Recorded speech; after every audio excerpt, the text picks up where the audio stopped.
here are the lineups for game one of our doubleheader. First for the Cardinals, leading off the shortstop, number 3, Peyton Lewis. Batting second, right fielder, 30, Megan Marquez. Batting third at catcher, 23, Katie Tobias. Batting fourth at first base, 21, Faith Crampton.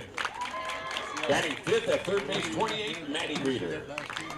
Batting sixth at DP, 20, Elise Britted. Batting seventh in left field, 34, Bella Lee. Batting eighth, the center fielder, number 18, Summer Brady. Batting ninth at second base, 43, Morgan Scott. And on the mound for the Cardinals, number 12, Paige Anderson. The head coach for the Concordia Cardinals, Haley Kavanaugh. Oh, really?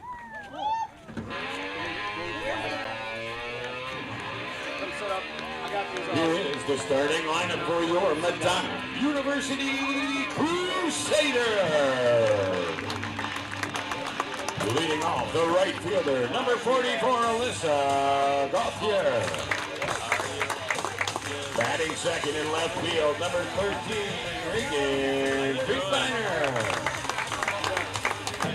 Batting third at third base, number 32, Brent Anto. Batting fourth at shortstop, number 21, Ashley Crusader.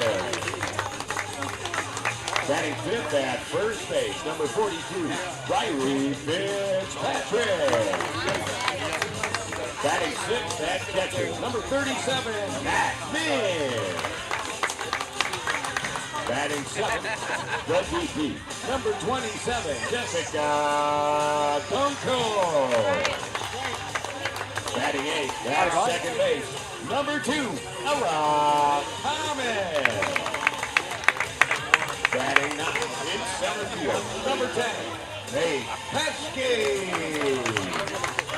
And on the mound for your Crusaders, number 33, Camille Boyer. The head coach for your Madonna University Crusaders, Mr. Ron Pizzo. Come on up.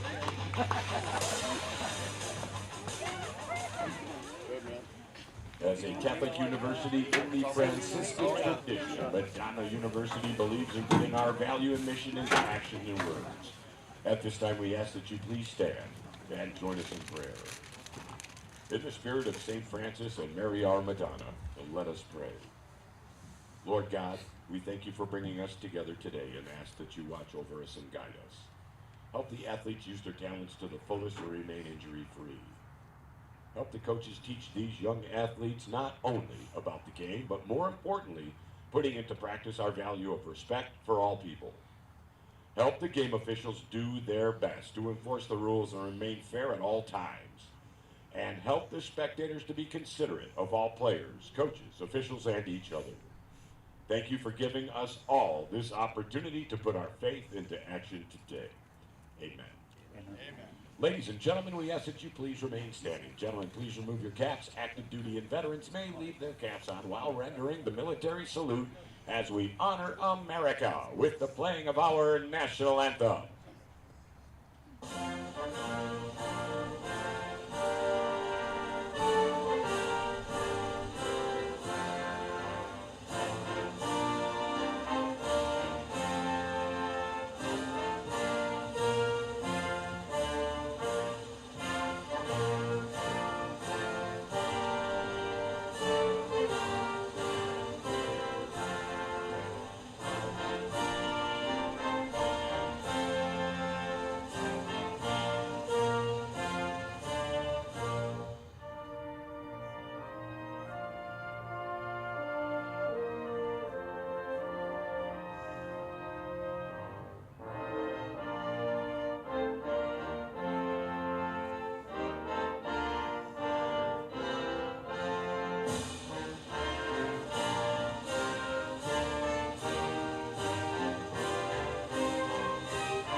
Welcome to the show, are you ready for a ride? Yeah, you better buckle up and hold on tight. Where the mighty city streets meet the country roads.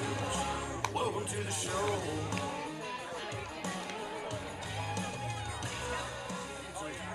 It's senior day in Livonia. Camille Lawyer takes the circle for game one with the undefeated 12-0 Crusaders against the 3-seed Cardinals in the WAC at 9-3. Oyer started yesterday and was spectacular. A little errors by the defense got her in trouble with 6 runs, but only one of them earned. 10 base knocks. That's the scary part of Camille Oyer, is a lot of contact, not a lot of strikeouts. Has not recorded more than 2 strikeouts in the game since the 21st against Lawrence Tech, where she tacked on 6. And the base hits come at a premium for the other team. See if Concordia, with the second highest average in the WAC, can take advantage today. They start out with Peyton Lewis.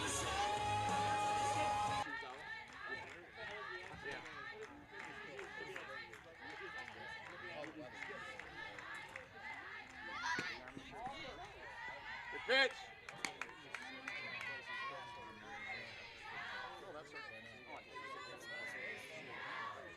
No, first base. She's just learning position. And E6 leads to Peyton Lewis being on second.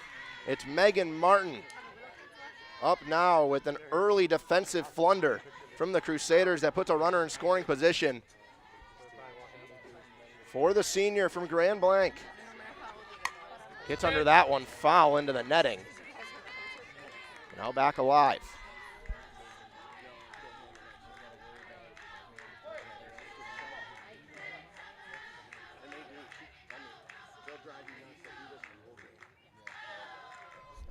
Martin in a 2-strike count now. Megan Martin, 4 strikeouts, 8 walks on the year, but she strikes out for the 5th time on the season. It's the first strikeout of the day for Oyer, and a big one. Trying to recover from the defensive flunder that put a runner in scoring position. Now brings up the CMU transfer in Katie Tobias. Has hits in 9 of her last 10, and yesterday had the best doubleheader I think you could have. She was 4 of 5 with 3 home runs and 9 RBIs. Drills right center field. It'll split Gauthier off the top of the wall. She'll field. A delayed start from Lewis at second. She'll round third. Relay throw from shallow center field's not in time. It's an RBI double for Katie Tobias, her 27th of the year. Just when you talk about how hot that bat has been in the last 24 hours, it just gets hotter. Her 10th RBI in the last day. And Concordia with a 1-0 lead. Brings up Faith Crampton to the plate, the first baseman. And the contact with a 3-game hit streak, 8 of 8. Way under that one, it's foul. Crampton on an 3-game hit streak. She's 8 of 8 with 2 doubles and 2 home runs. They were both hit yesterday in their doubleheader, with 3 RBIs as well for the Canton, Michigan junior and Central Michigan transfer. Back-to-back CMU bats in the box. This one's up the middle. Rosevich can't get to it. Into center field. A delayed run from Tobias to get out of the way of the ball. Throws cut off by Oyer just beyond the circle. Runner advances to third, station to station. And now runners at the corner, still with just 1 out. Third baseman 28, Maddie Greeter. Brings up Maddie Greeter, the third baseman. Also been scorching hot at the plate. 11-game hitting streak for the 5-hole senior from Kalamazoo. 21 of 36, 4 doubles and 12 RBIs in her last 11 games. She has runners at the corners. Tobias stands at third. Jam shot in on the bat. Finkbeiner charging in will make the grab. Tag from third. Finkbeiner heaves to Ming the tag in time. It's a 7-2 double play. The Gold Glover connects. Gold to gold equals 2. And they get out of the inning. 1 run tacked on by an RBI double from Katie Tobias. But Finkbeiner to Ming, the Gold Glovers connect and get out of the jam with an F7 double play. We go to the bottom. Crusaders looking to even it up.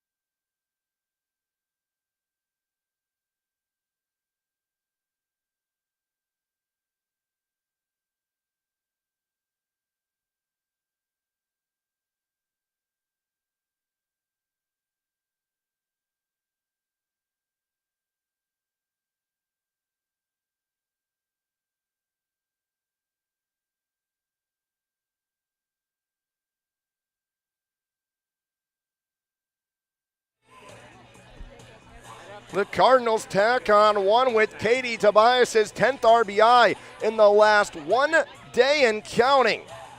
But runners at the corners with one away. Reagan Finkbeiner connects with Mackenzie Ming on an F7-2 double play, and it brings up the scorching hot Crusader offense to the plate.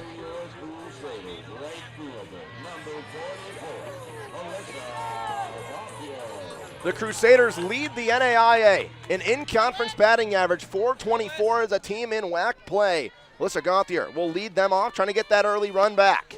First pitch called for a strike from Paige Anderson. Anderson, 32 2/3 innings with a 2.57 ERA. A 1-1 whip in conference play. Overall in the season, Anderson has been a workhorse. 73 2/3 innings. He's got a 2.66, pardon me, and a 1.26 whip. 1-1 count outside to Gauthier. Left off for a ball. The defense behind. Katie Tobias drove in the run. She stays behind the plate. Greeter, Lewis, Scott, and Crampton the infield left to right. Lee, Brady, and Martin the outfield in that perspective as well. Outside, not called again, 3-1. The lefty catcher Tobias is holding the glove out there but not getting any calls. And the all-time leader in walks in Crusader history in a 3-1 count. Hits in 13 of her last 15 games. Has been hitting the ball really well. Gets jammed on that one. Gets her hands extended, but well fouled down the line in right field. Gauthier has 2 extra base knocks in the last 4 games. A double yesterday and a triple on the road. The same amount of extra base hits she had in the first 33 games combined. She works a walk right there. Beautiful take on the inside of the plate. And the speedy right fielder is on first base, representing the tying run in the bottom of the 1. Brings up Reagan Finkbeiner, the left fielder who just made that beautiful defensive play. They say defense turns to offense, but the scouting report says Finkbeiner might lay down a bunt back to the circle. Crampton and Greeter at the corners might be thinking the same thing, but the jam shot down the line to first, just foul as Crampton went to turn 2, or at least trying to get the go-ahead runner. Gauthier at second. Would have been close. It was a heck of a jump from double fours, but she'll retract back, 0-1 count. Finkbeiner's got 5 straight games with an RBI. She's 10 of 16 in that stretch. That one pops up Tobias. Ball 1. Was 0 of 2 yesterday in game 2. But has been peppering the stat sheet as of late. Reached twice, however, in that 0 for 2 game. Wore a pitch and took a walk. Gauthier takes off Tobias from one knee. The throw's perfect. The tag got her. Absolute cannon from Tobias. She drove in a run and she might have just saved one. Just like that, there's one away. Gauthier doesn't get caught stealing a lot, but an absolute hose from Katie Tobias. Clears the base paths, but a 2-1 count to Finkbeiner. Finkbeiner in game 1 yesterday was 3 of 4. Checked her swing on that one up at the letters, left off. An early circle visit coming up because the command has not been there from Paige Anderson, and I mean, you cannot do that against a Crusader team that leads the country in average in conference, leads the WAC in almost every single offensive stat with a 397 team average, a 463 team on base percentage, a 524 team slugging on the year with 396 team hits. They also have walked 121 times. That is well above Sienna Heights, who stands in second at 107. The quick circle visit to talk to Paige Anderson, who historically walks are not a problem.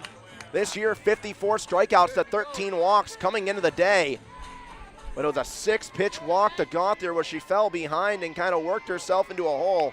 And now quickly, 3-1 to Finkbeiner. Finkbeiner jammed, flare, Tobias, the dive, can't hold on.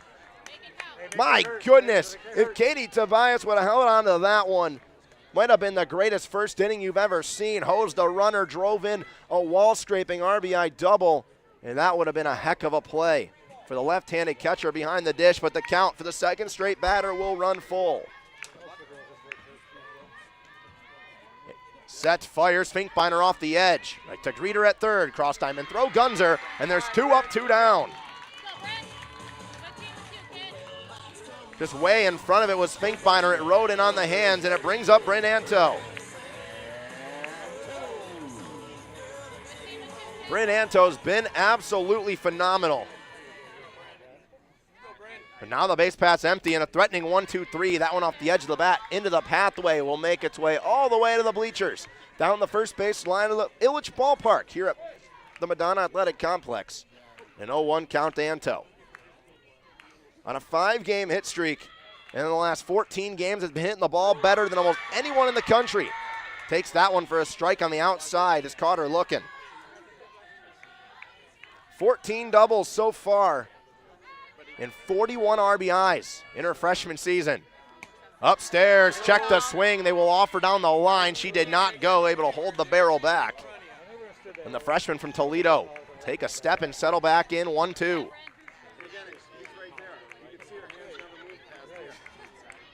445 and over 1,000 OPS. Jams that one left center field. It'll tail in 3-hop all the way to the wall. It's the 15th double at least. Anto 1-3, but she'll stutter and take a step right there. Team leading in whack, leading 15th double for the freshman. She continues to absolutely mash and extends her hitting streak to 6.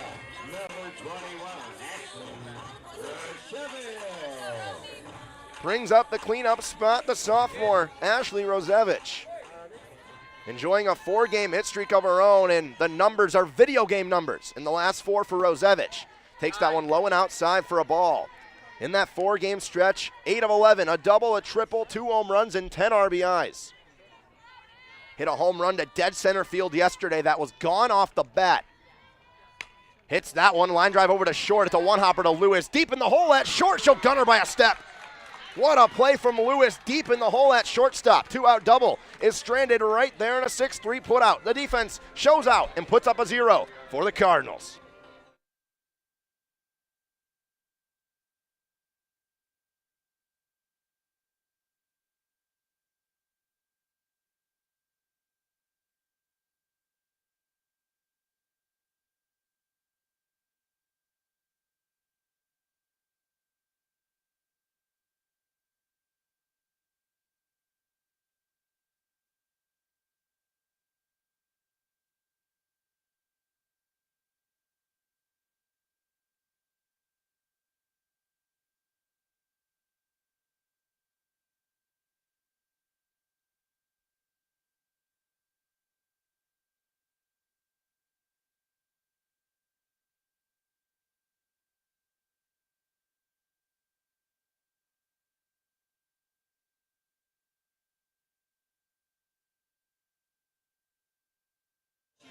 Headed to the second inning here in Livonia. The Cardinals, man, a 1-0 lead over the Crusaders. And it's 6-7-8 due up for Concordia after the 2-out double from Bryn Anto is spoiled. She's stranded right there in the base paths. And on the bottom of the order, trying to extend the lead. First pitch, down low, golfed into the netting, foul from Elise Britton, excuse me. Britton, a 6-game hit streak. 9 of 16 in the span with 2 home runs and 5 RBIs for the Jackson Community College transfer.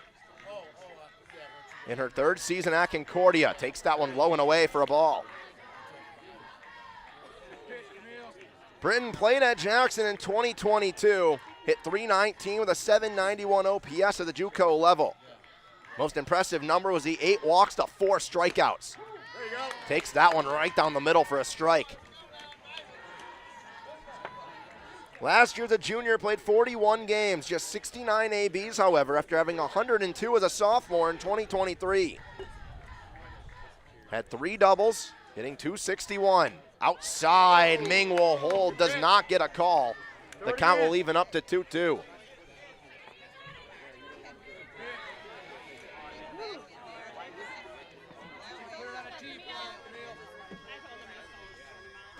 Two count. Oyer sets, fires inside the same spot that strike 2 was called seemingly. Tails a little bit into the box. Count runs full. 3-2 pitch from Oyer.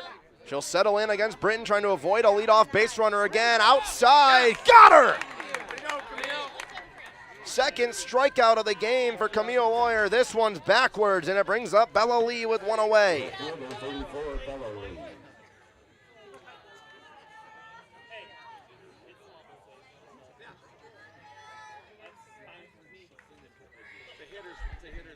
Bella Lee steps up, puts the first pitch off the glove of Oyer. Rosevich was going to the middle to cover. It'll be an infield single for Bella Lee off the first pitch she sees. And a base runner again for the Cardinals. It's her 10th hit of the year for the senior. And it brings up Summer Brady.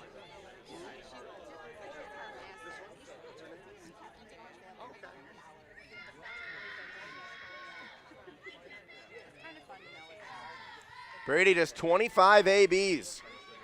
She's 5 of 25, looks to lay down a bunt. That one foul off the bottom side of the bat.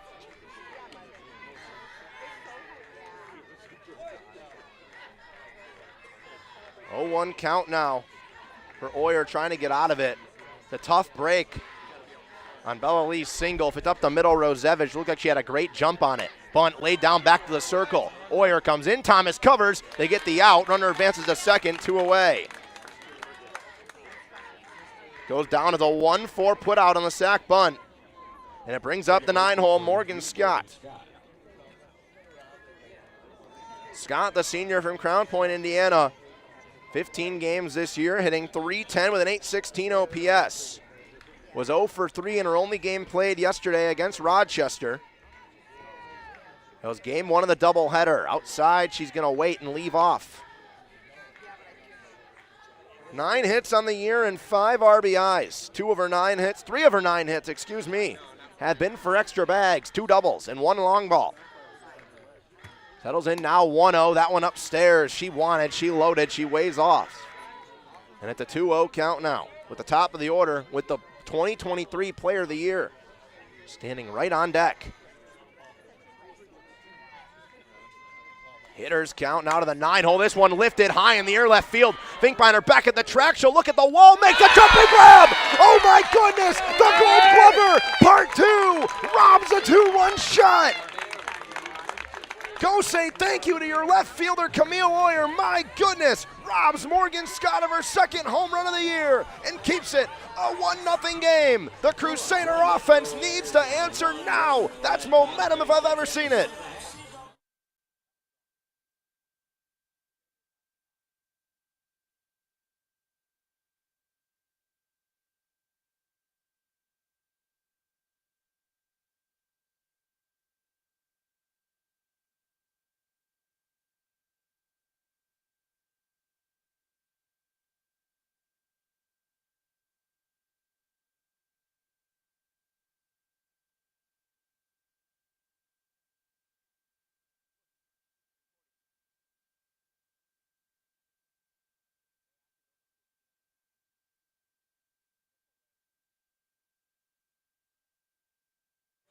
Another inning and another offensive threat is ended by Reagan Finkbeiner. The first inning was an F7 2-double play. This one's a robbed home run over the fence to keep it a 1-0 game, and it brings up 5, 6, 7 for the Crusaders as strike one's delivered to Riley Fitzpatrick.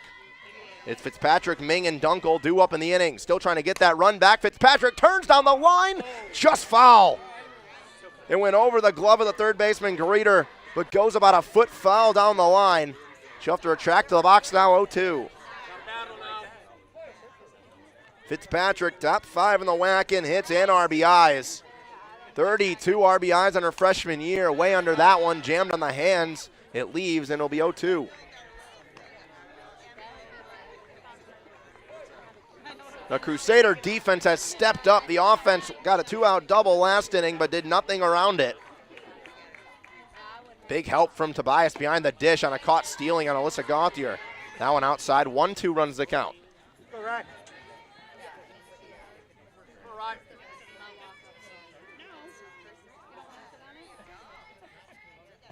Low and away, able to leave off. That one just had the string pulled.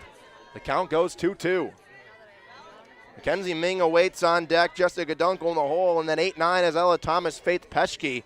Bottom of the order has been scorching him in the part that's hot lately as that one's fouled off by Fitzpatrick. Goes off the top side of the glove of Tobias behind the plate. Fitzpatrick had the only base hit on the day between her and Mackenzie Ming yesterday. It was a double in the 4th inning of game number 2 that drove in a run. Other than that, the middle of the order just did not have a lot of success. Fitzpatrick turns, line drive left field. Moving over's Lee. She'll cut it off to keep Fitzpatrick at 1. But an absolutely tattooed softball to left field. And the Crusaders have another leadoff base runner.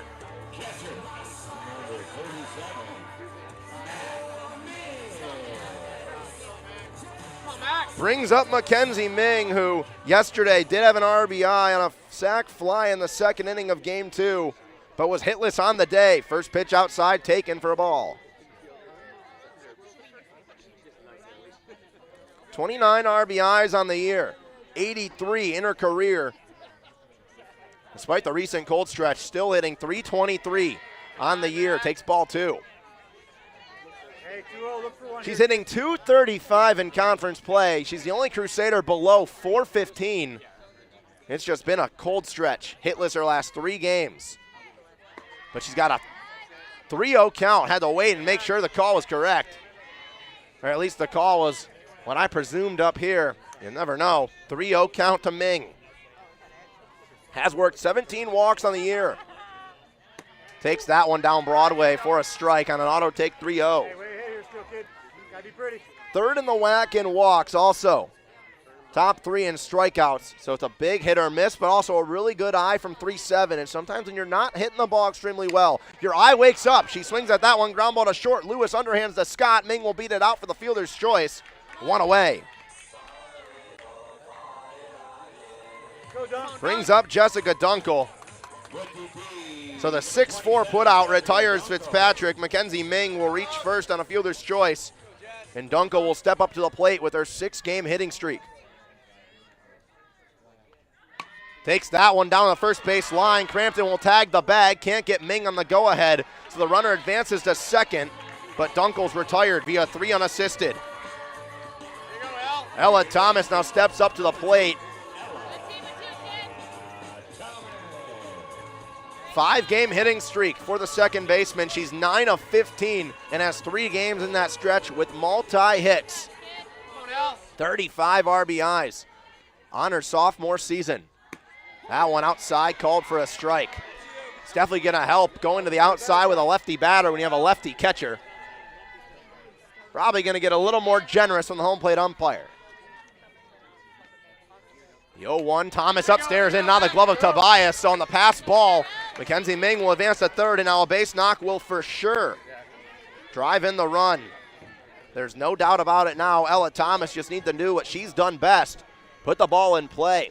.519 average with a .549 on-base percentage. One bag away from her 36th RBI. That one off the edge, slapped into the box. Head coach Ron Pizzoni will have to jump out of the way as it's a 1-2 count to Thomas.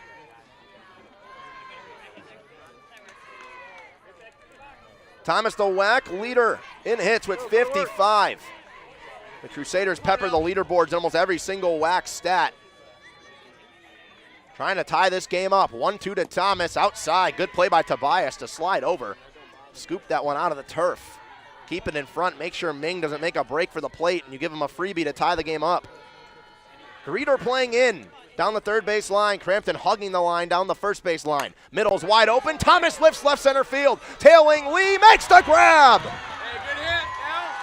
Bella Lee robs an RBI double for Ella Thomas. The defense shining bright here at University Field. 1-0 going to the third.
Defense, defense, and more defense. That's been the story here in Livonia. The Crusaders have had a few in left field. Bella Lee wanted to shine bright of her own, makes a catch in the gap to rob Ella Thomas of what would have been a game-tying RBI double.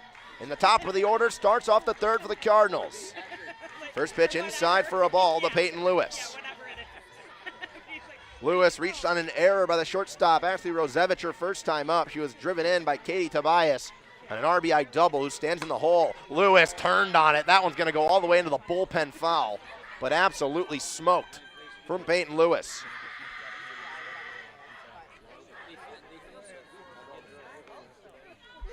Lewis has been an absolute powerhouse in her Concordia career, playing her 197th game.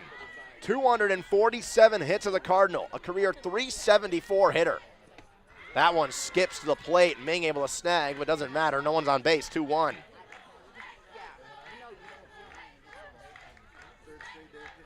Lewis had 17 doubles as a sophomore in her Player of the Year season.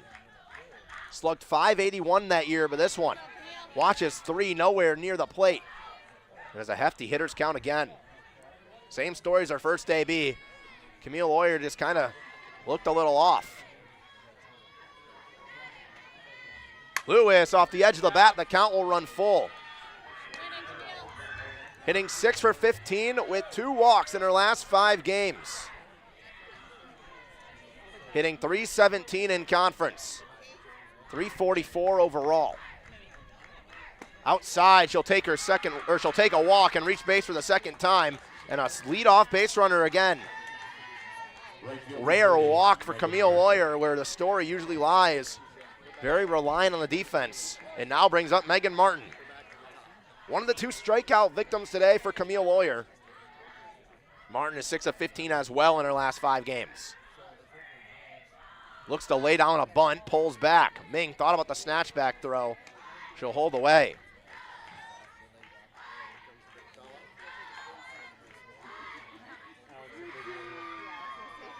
Martin's 6 hits in her last 5 games. 3 of them are doubles. Looks to lay down the bunt again. Perfect bunt down. Anto charging in. She'll take the easy play with Thomas covering the bag. It's a 5-4 put out, but advances Lewis to scoring position for Katie Tobias.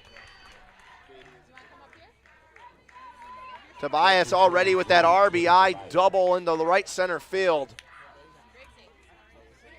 Had 9 RBIs yesterday against Rochester. Has 1 already today. 27 on her season with 6 doubles, a triple, and 4 long balls. Checks her swing on that one. It's going to go into the Crusader dugout, but an 0-1 count. Second team all-conference last year with 54 RBIs and 8 home runs. Slugged .642 in her junior campaign. Oyer has to be careful. This could be a 3-0 game with 1 pitch. Outside, Ming will hold it. No call is given. Both catchers have not been getting any help at all. Trying to hold and wait extra long for the calls. 1-1 the count to the graduate catcher. Waits on that one as well, high and away, 2-1 count. That double in the first has 32 career doubles for Tobias. After she transferred to Concordia in 2023. Rips that one off the edge, left center field. Finkbeiner moving, will make the grab at the track. A tag from second base from Lewis. The relay throw will triple hop to Anto, and it'll advance the runner, but puts a big time out on the board. Katie Tobias labels it to left field. Reagan Finkbeiner tracks it in the gap, and it brings up Faith Crampton. First baseman 21, Faith Crampton. Crampton singled her last time up. Was stranded at first base after what followed from Maddie Greener was that big-time F7 2-double play where Finkbeiner and Ming connected. Oyer trying to get out of it. Another lefty in the lineup, 1-0 as that one's left off. Crampton's now on a 4-game hitting streak and has a base knock in every one of her last 9 ABs. She has a chance to make it 10 of her last 10 and drive in a run. She's got a 2-0 count.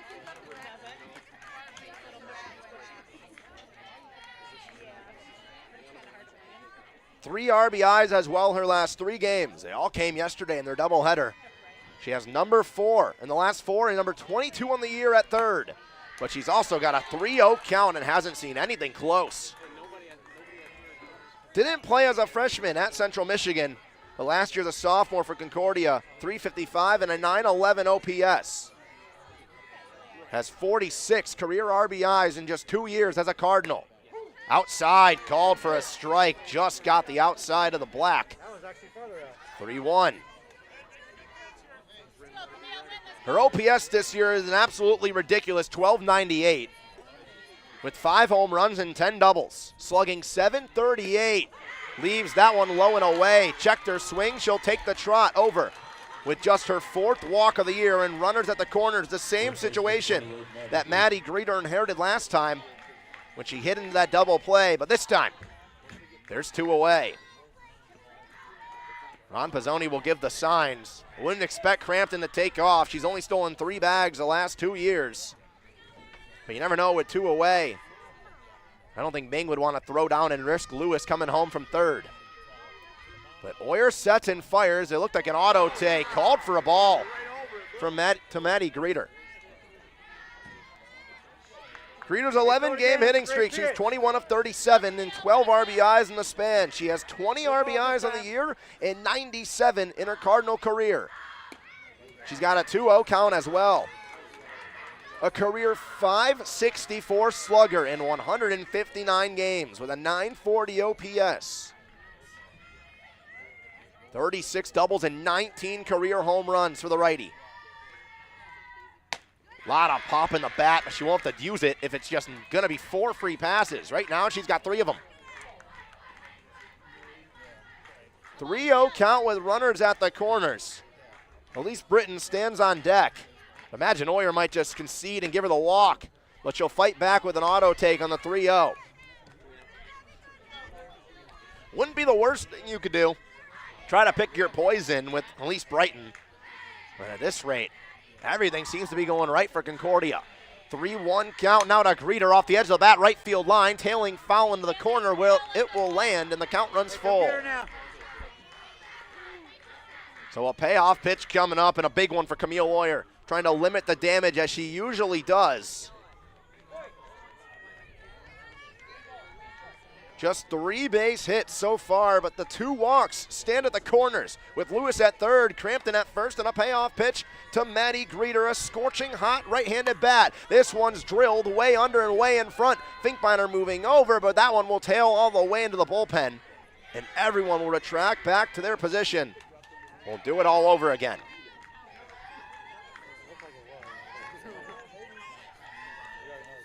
Greeter was way in front of it, wanted her 4th home run of the year and wanted a 4-0 lead. Looking for her 34th hit. 3-2 again. This one up the middle, sharply center field. RBI single, station to station we move. The lead doubles for Concordia. It's 2-0 at University Field. It's her 13th RBI the last 12 games, her 21st of the year, her 98th as a Cardinal. And it's a big one up the middle to give Concordia a 2-0 lead over the undefeated Crusaders. Oyer puts the ball in the zone. It's just,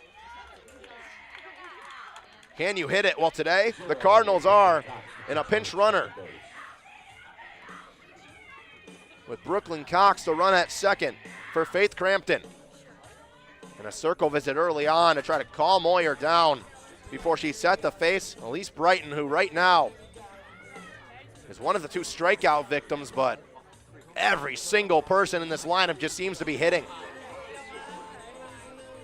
After that single from Greeter, just continues to be base knock after base knock up the middle.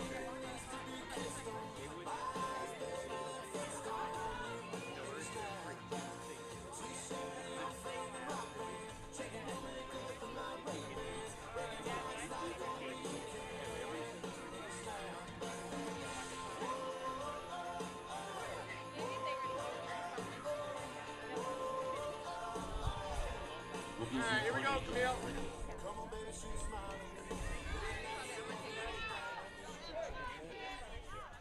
Brings up Elise Britton, who struck out looking her last time up. You know she's going to be looking to potentially make it a 5-0 game. First pitch, it might do work, and it will. Gets by Pesky all the way to the wall. 1 run will score. The pinch runner from second. Greener around third, scoring first to third. The throw's not in time. It's a bases clearing 2 RBI double from Elise Britton. It's a 4-0 game. It's her 15th RBI of the year. When it rains, it pours, and Concordia is absolutely smoking the softball. They come into the day with 21 team home runs, 40 team doubles. They've tacked on 2 of the doubles and nearly added a home run. And damage has been done, and potentially more. Ron Pizzoni talking to the umpire. Will he make the early move to Jane Anderson?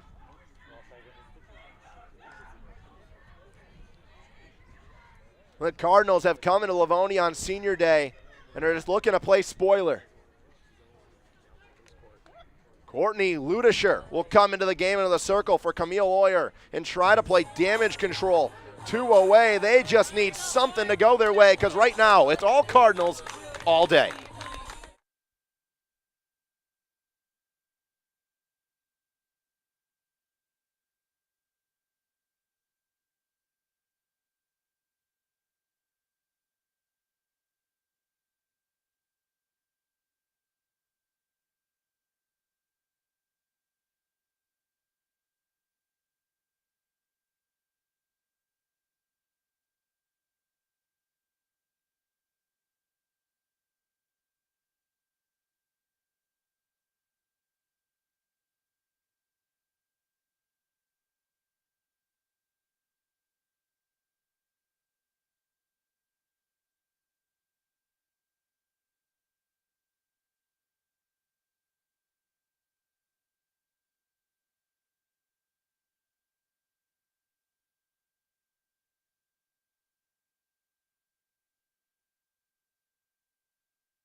Courtney Ludisher out of the bullpen with a runner on second and Bella Lee to the plate.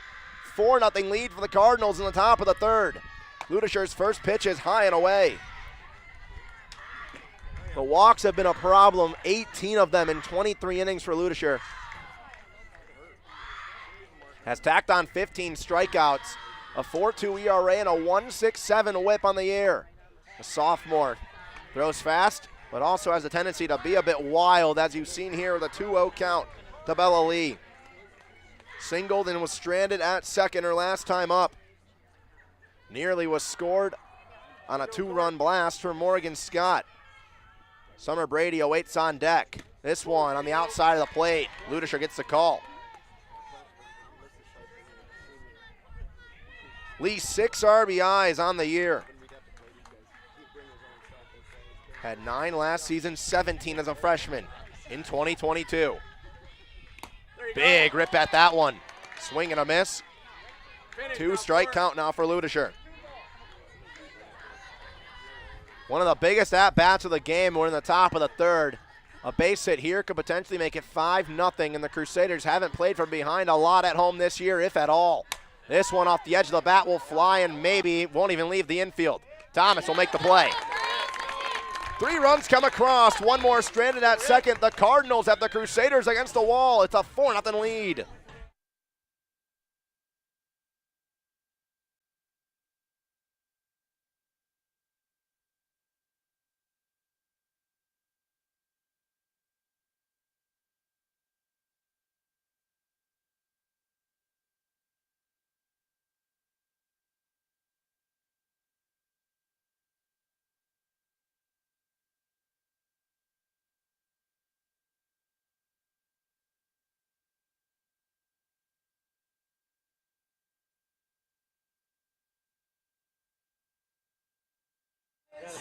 Four nothing the score for the Cardinals over the Crusaders. They tack on runs and they do it in nice fashion. They get 2 walks with 2 away. And Greeter and Britton drive them in. And here we stand at a 4-0 lead with Faith Petschke to lead off. Takes the first pitch upstairs. It's 9-1-2 due up with the top of the order for the second time, set to roll over after the Cardinals have sent up 16 batters in 3 innings and are coming off of a 7-batter, 2-hit, 3-run inning. They had the 4th, but it was stranded at second base. Courtney Ludisher out of the bullpen, a beautiful play. Petschke, opposite field, that one flying foul. It will land foul, and even the count at 1-1. Petschke on a 4-game hitting streak. She's 8 of 12 and has 7 straight games with an RBI. Hitting .484 in the WAC, hitting .376 on the year. Puts that one foul as well. Was the team leader last year in average in Wolverine Hoosier Athletic Conference play at .464 as a freshman. After a tough out-of-conference start, has recovered beautifully. He's trying to give the Crusaders a little bit of a kickstart after the gut punch, known as last inning, with 3 runs coming across the board. Count goes 2-2 to the sophomore from Allen Park. .438 on-base percentage on the year, 12 strikeouts, 11 walks. This one's jammed, rolled over to first. Easy play for Crampton. She'll tag the bag with ease, 1 up, 1 down. Paige Anderson has been doing damage control. She's had 2 straight innings with a runner in scoring position. The first inning, Bryn Anto stranded at second with 2 away. Mackenzie Ming made her way to third last inning, but was stranded right there as well.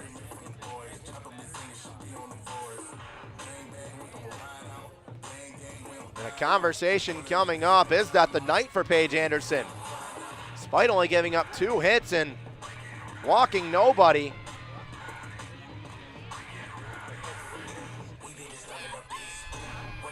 They're going to say Petschke's going to go to first. The umpires are going to talk. All right, here we go.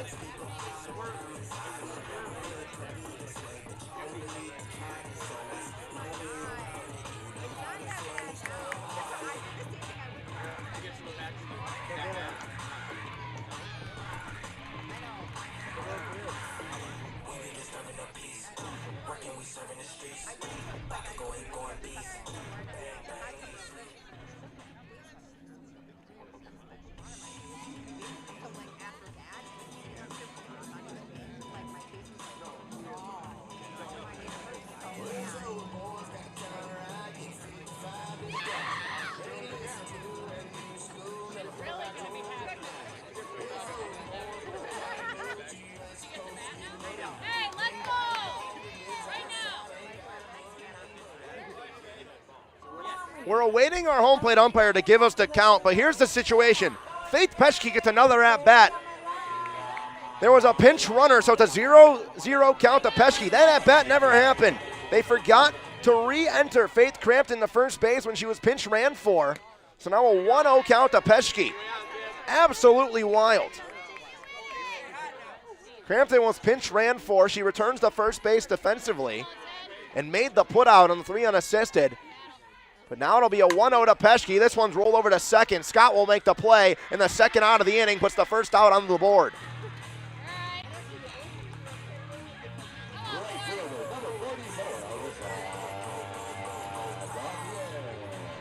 Alyssa Gauthier will come up to the plate now. Leadoff walk to start this game, was caught stealing.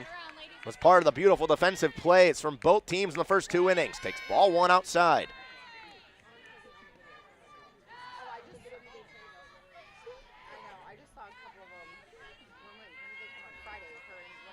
Top of the order now for the Crusaders, looking to do any damage they can. Flare shot center field, past the glove of Scott into the green turf. Gauthier takes a wide turn. Brady comes into play. It's a single for Alyssa Gauthier. She is scorching at the plate.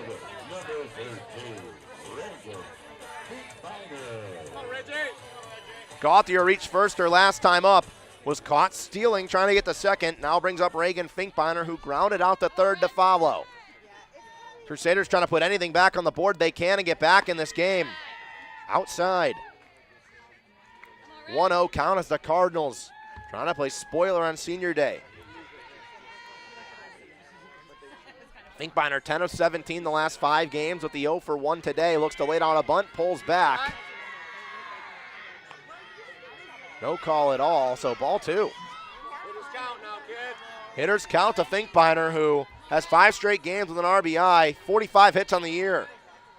66 as a freshman for the newcomer of the year. That one inside, she's up 3-0. Bryn Anto stands on deck. Ashley Rosevich in the hole if they can roll it over and keep the offense moving after Gauntier's bloop single to center field. Look how far back Brady's playing in center. She's respecting Finkbeiner as that one's down the middle for a strike.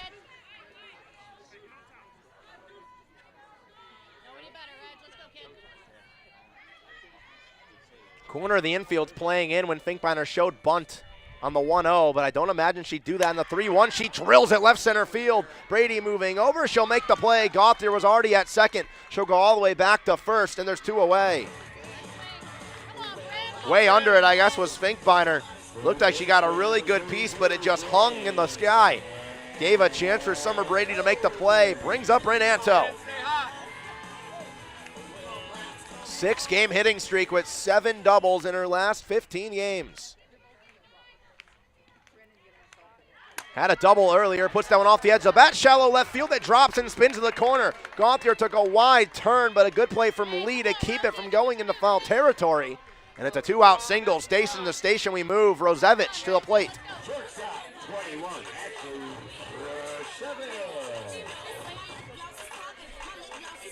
Ashley Rosevich comes to the dish in the scorching hot bat, who's 0 for 1 today. With 2 runners on, trying to get anything they can. Speedster Gauthier at second. I'd imagine a base hit would put a run on the board. Paige Anderson trying to get out of it unscathed. And strand 2 more on. She's stranded a runner in scoring position the last 2 innings straight. Now has 2 runners on for the first time today. 1-0 count. Rosevich up the middle, in and out of the glove of Anderson. She'll turn and make the play. The Crusaders have stranded 3 in scoring position and trail by 4.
Summer Brady will lead off 8-9-1 for the Cardinals here in the top of the 4th inning. They lead 4-0. Courtney Ludischer back into the circle after getting out of last inning.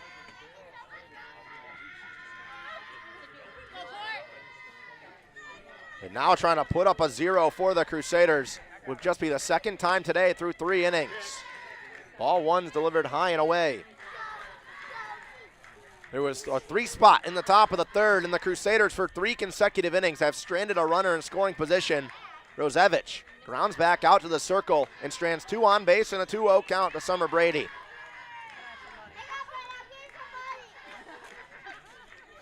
The center fielder has just 10 ABs now after going 0 for 1 today on a bunt attempt back to the circle and a sacrifice bunt.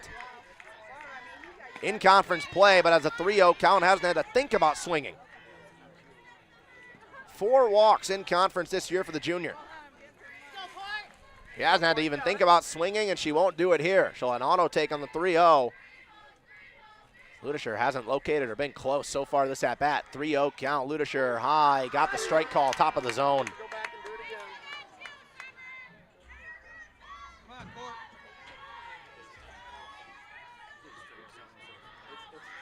Morgan Scott follows, was robbed of a home run her last time up in the top of the order for the 3rd time, follows after her. 3-1 outside, got the call, and has fought back. The story is the Cardinals have been hitting. They've been putting everything in play, and then when you give them free bases, they make you pay. The 2 walks given up by Camille Lawyer came around to score. Ludisher needs to avoid giving a free bag out right here. That one down the middle, got her to miss.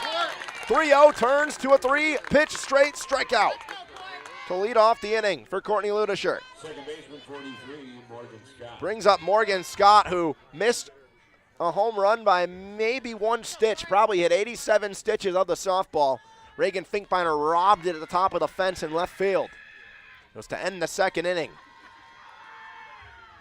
First pitch she sees here from Ludisher, taken for a ball down low. Scott hitting .471 in conference play.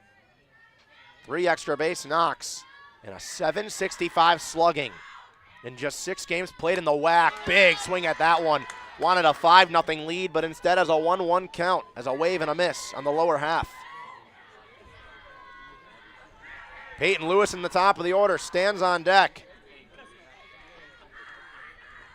Ludisher sets and fires the 1-1. That one outside and low. Taken ball 2.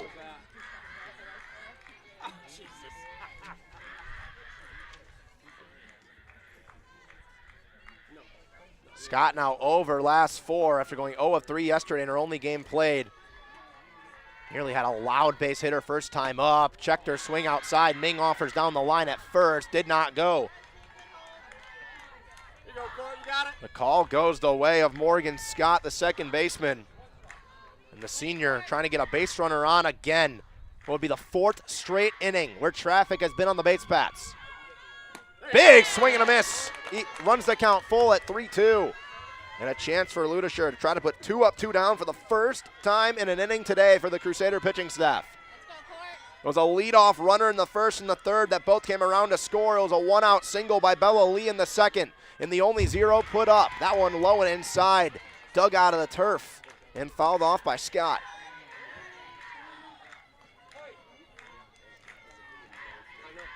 Two straight innings as well, where the Cardinals have stranded someone in scoring position despite tacking on 3 runs last inning. They stranded Bella Lee in the second inning at second base after her 1-out single. Payoff pitch here is fouled off again and will do it for the 3rd time. 7th pitch of the AB. 8th pitch of the AB.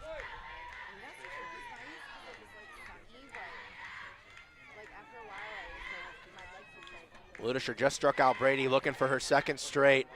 3rd batter she's faced, and she'll face the top of the order for the first time after this. We'll do it all over again. What a battle for Morgan Scott.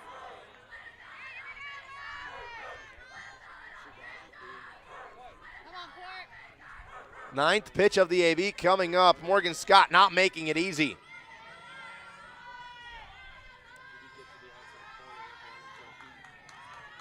Ludisher sets, fires 3-2. 9th pitch got her to swing and miss.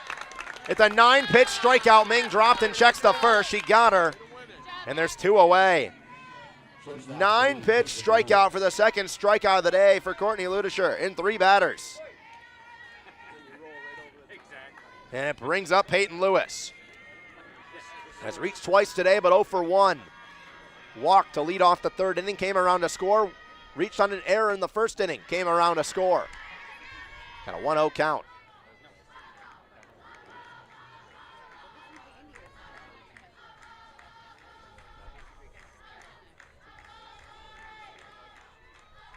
Six of her last 16 at the plate.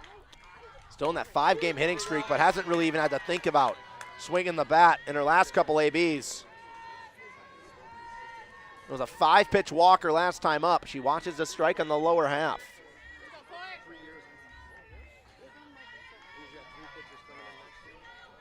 Ludisher sets, fires. That one drilled up the middle. Nearly drilled her in the face. Ludisher also nearly flashed a leather.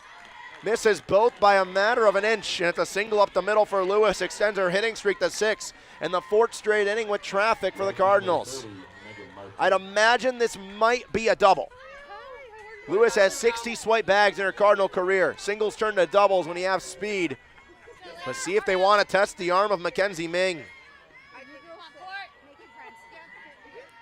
The Gold Glove catcher behind the plate.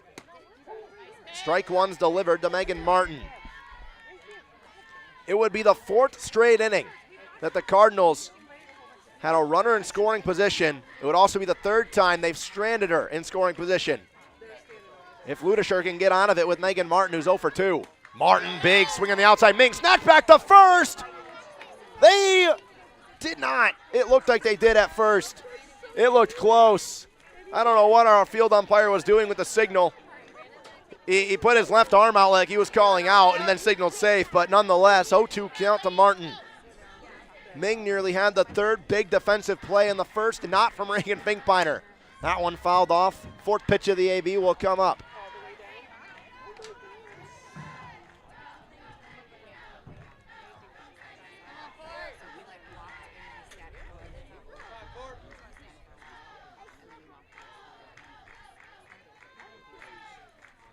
Fourth pitch of the AB, 0-2 remains. We'll get the 5th, and we'll stay at 0-2 to Megan Martin. Martin had just 49 ABs in her first 3 years at Concordia. But this year, the senior has been hitting the ball really well. 333 coming into the day on 45 ABs, but 0 for 2 today, looking for her first hit. It's ball 1, delivered down low.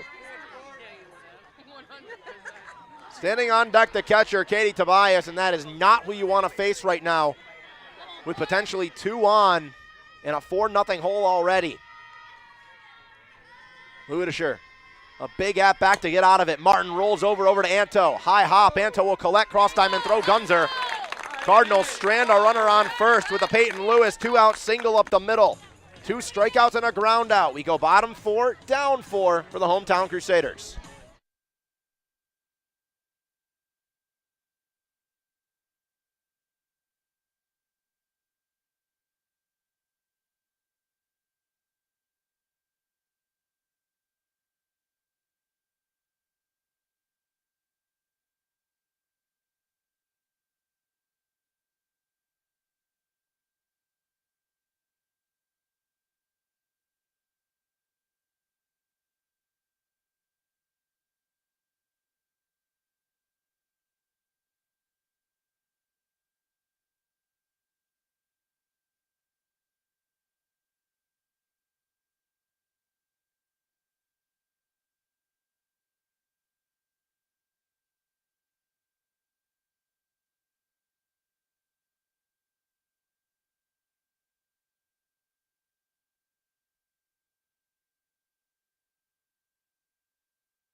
For the 4th straight inning, the Cardinals put a runner on base in traffic.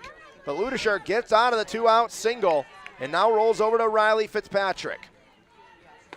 Fitzpatrick takes the first pitch on the outside for a ball. It's Fitzpatrick, Ming, and Dunkel. This part of the order put a runner on third back in the 2nd inning, but was stranded there by a web gem in left field by Bella Lee. 2-0 count to Fitzpatrick. Singled her first time up for her 42nd hit of her freshman year. Has played every single game this year for the Crusaders. 2-0, turned on, grounder over to third, in on the glove of Greeter. She's knocking a gunner across diamond. It's a single for Riley Fitzpatrick, a well-hit softball. She's got a multi-hit game and a leadoff base runner.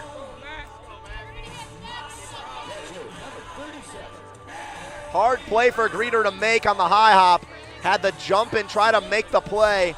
It goes in and out of the glove on the jump, but honestly, with how high that ball was, I don't think they would have got her nonetheless, but Mackenzie Ming comes to the dish. Takes strike 1, grounded into a fielder's choice her last time up. Reached and advanced to third, where she was stranded. Jessica Dunkel moves into the on-deck circle. Snatch over to first. Katie Tobias nowhere near getting Riley Fitzpatrick. Fitzpatrick just 4 swipe bags in her college career. I don't think she's going. But a 1-1 count. Anderson sets, fires outside, 2-1. The left hand of Tobias behind the dish is really catering to the Crusaders on the offensive end a little bit, especially with the right-handed bats. The lefties have a bit of a tough time on the outside. Ming upstairs left it off, 3-1.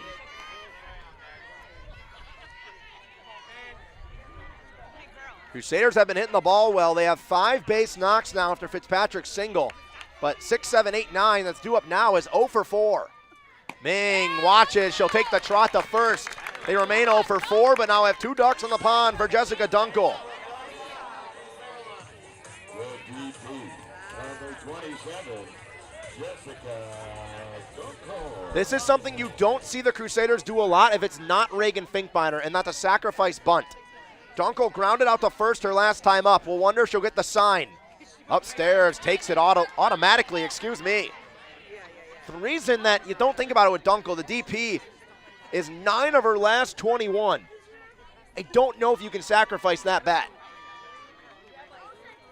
They don't. It's a line drive into right field. Gets by the glove of Scott. Crampton can't cover at first. The throw's cut off. Station to station we move. Bases loaded for Ella Thomas. The analytics say sacrifice bunt. The eye test says let Jessica Dunkel in the scorching hot bat continue to swing. Her hitting streak now stands at 7, and it brings up Ella Thomas.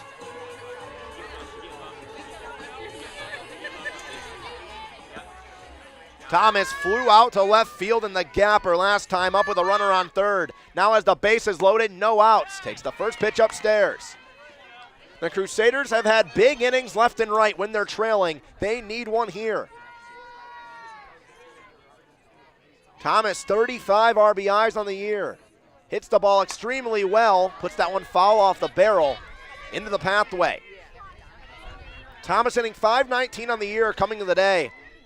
.543 with 12 RBIs and 19 base hits in conference play. 1-1 count outside. Tobias gets the call. There's the left-handed catcher against left-handed batters. She steals it every single time. A 50-50 call on the outside to a lefty batter for the Crusaders has not gone their way today. They might be 0 of 7. When a 1-2 count to Thomas. Thomas, it was outside. She had to fight it off unless she wants to go down looking for a big first out.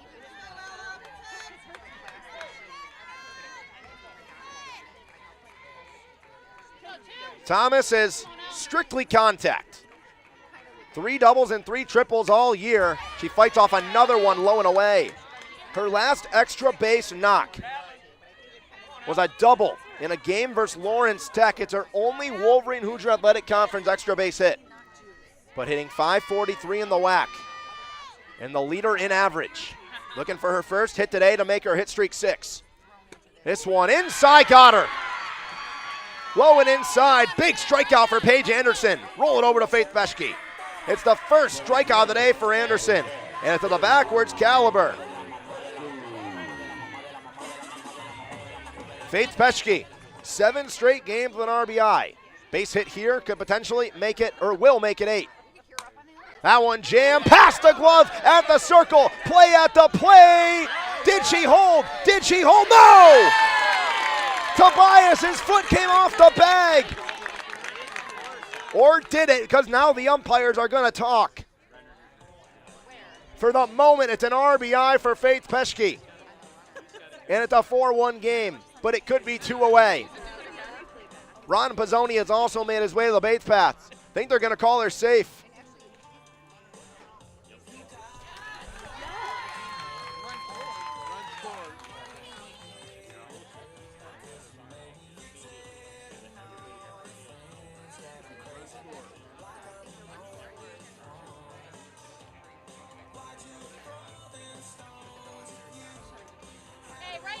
So the call is runner's interference. No, now everyone goes back. So Fitzpatrick at third. They're going to call it out on Mackenzie Ming. So Fitzpatrick at third. Peschke's at first on a fielder's choice.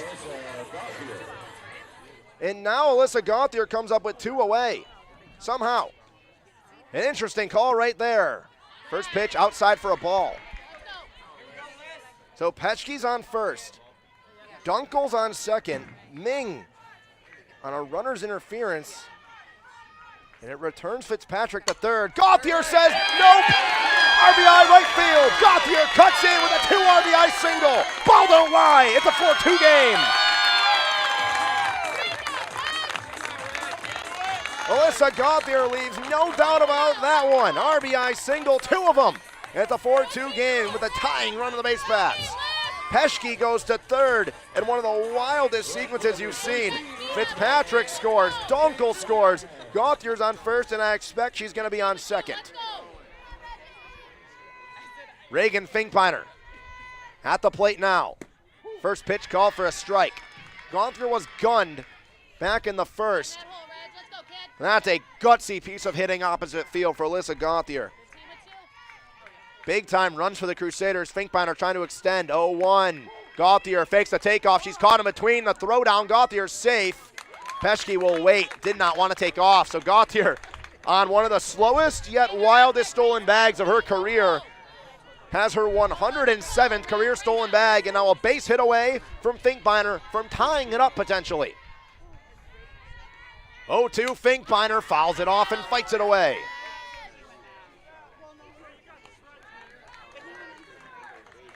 The score, 4-2. We're awaiting the stats because of an absolutely wild situation that happened with Faith Peschke reaching on a fielder's choice.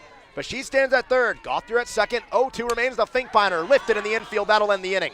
Scott charging in. Crampton calls her off, makes the grab. Two more stranded. Finkbeiner pops up to first base, but two come across. Alyssa Gauthier, old reliable for the Crusaders, gets RBI 121 and 122 of her coveted career to make it a 4-2 game.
Top of the fifth inning, the Crusaders get two via Alyssa Gauthier with an two RBI single to right center field.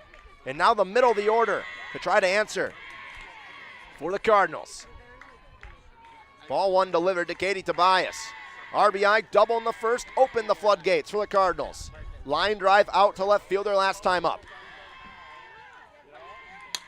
This one's popped up down the line, foul, and will get out of play.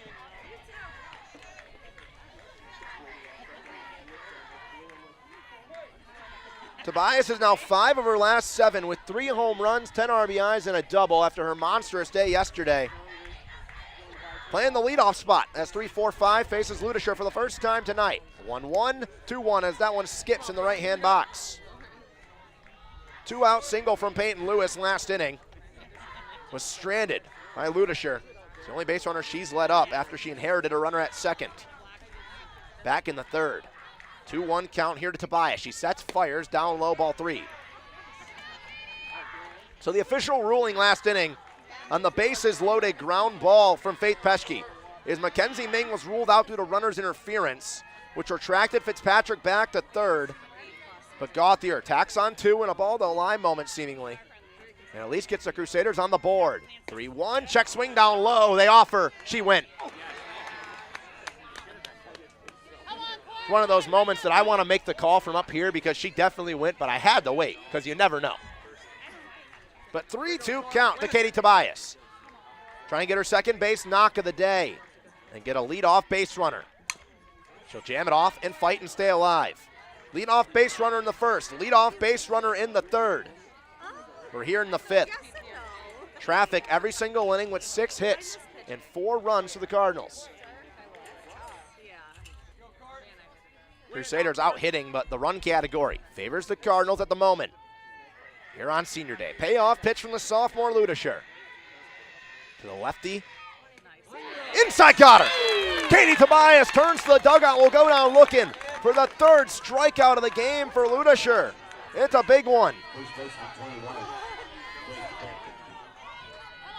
Every time they've gotten a leadoff base runner, they score. Every time with a base runner with at least one out, the Crusaders have put up a 0. That's their 2 zeros put up today defensively. Now brings up Faith Crampton. That one skips at the ankles. Ball 1. Crampton singled in the first, was stranded at first base. Walked in the third, came around to score. Excuse me, her runner came around to score after she was pinch ran for at second base. 1-0 count off from Ludischer. That one high in the air, towering for Thomas. She has to track and fight the elements. She'll charge and make the grab. Big league pop-up for Faith Crampton. 2 up, 2 down. Ludischer having a master class out of relief. Brings up Maddie Greeter, the third baseman. 1 for 2 with 2 well-hit softballs. RBI single her last time up, and then nearly had a sac fly in the first inning in the left field. Comes up here trying to avoid the first 1-2-3 inning. Crusaders have had 2 innings with 4 batters, but they have not had a clean inning yet. Every inning, Concordia has got someone on and stranded someone in scoring position. Maddie Greeter trying to at least make it 5 straight innings with traffic. She'll fight that one off low, 1-1.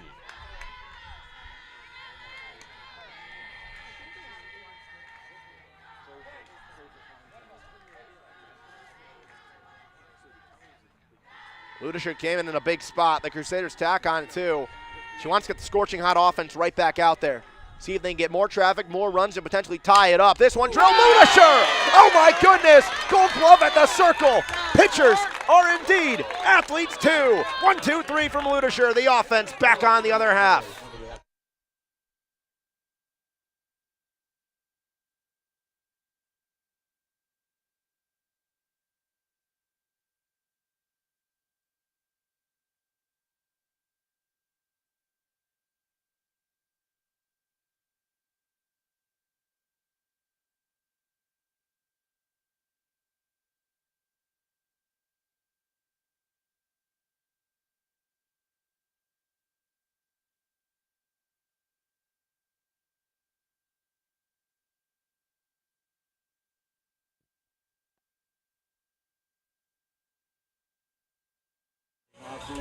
The first 1-2-3 inning of the day by either squad is worked by Courtney Ludischer. A strikeout, a pop-up, a line drive, back to the circle, and leather flash from the sophomore. The Crusaders still trail by 2. Tacked on 2 last time up. They start off with Bryn Anto. First pitch down low from Paige Anderson for a ball.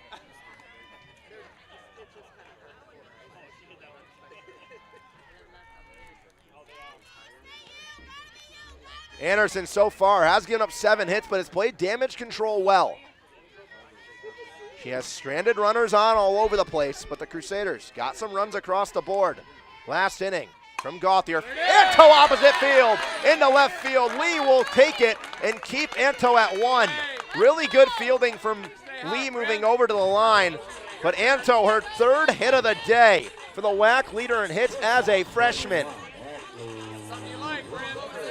I think Ron Pizzoni found an absolute gem. And it brings up Ashley Rosevich. 2 ground outs today, 1 to short, 1 to the circle. Takes strike 1. Rosevich, hot shot, ground out her first time up, last time of the weak one back to the circle. Big swing at that one. She wanted to tie this game up. If it was a fastball, it might have been out of here, but it just dropped. The string was pulled, and she's down 0-2. Her 4-game hit streak is at the plate. She's 8 of 13 in that span. Outside she watches. Snatch back throw, not even close to first base.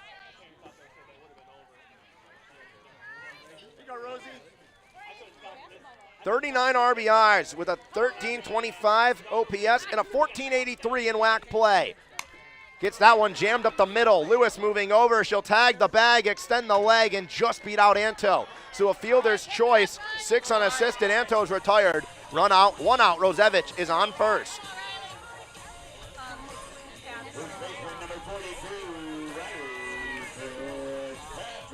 So Anto's got 3 hits, and 2 of the 8 come from Riley Fitzpatrick. 2 singles came around to score last inning. Hits one over to the left side. Lewis flashes the leather. The throw to first, not in time. Robs Riley Fitzpatrick of her 3rd base hit of the day, and a potential RBI double to the wall. 2 away. Baden Lewis, my goodness. Mackenzie Ming to the plate. Mackenzie Ming has reached twice, a fielder's choice and a walk. Big swing, gets a single into center field. Rosevich will round second, she'll go for 3. Summer Brady's throw is tipped off the top of the glove of Lewis, covering the bag. A single by Ming, and runners are at the corners for Jessica Dunkel. Come on, Dunk. Good team with you here. Will be number 27, Jessica Dunkel. And I think we're gonna get a courtesy runner for the catcher, Ming, which I'd have to imagine would mean that they're gonna try to make it 2 in scoring position for Dunkel. It's Lucy Bennett who will pinch run for Mackenzie Ming. Ming finally gets one to go. It's just been a tough stretch. She was over last 8, and for a hitter like Mackenzie Ming, that can be frustrating. You can start to overswing, given the power and the frustration, and then everything just goes downhill. But that's a really good piece of hitting up the middle in the center field. Lucy Bennett runs on first. Rosevich at 3rd. Dunkel singled the right fielder last time up. Takes ball 1 inside.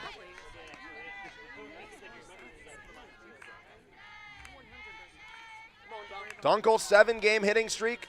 She's 10 of 22. Has 12 RBIs on the year after having 47 last year as a sophomore. Watches that one outside. Called for ball 2.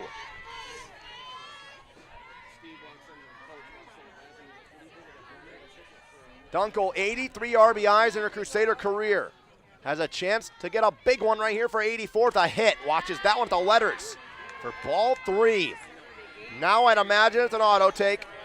She's going to completely ignore it. Ella Thomas stands on deck. She's 0 for 2.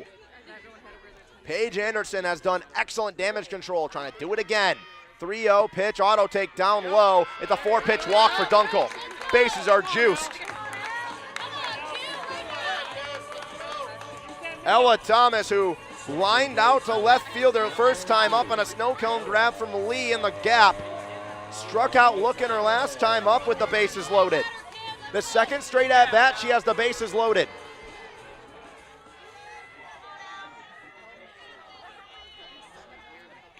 She's 0 for 2 today, which is uncharacteristic. That'll end here. That's a single to center field. One will score. Bennett on her horse. This game's tied.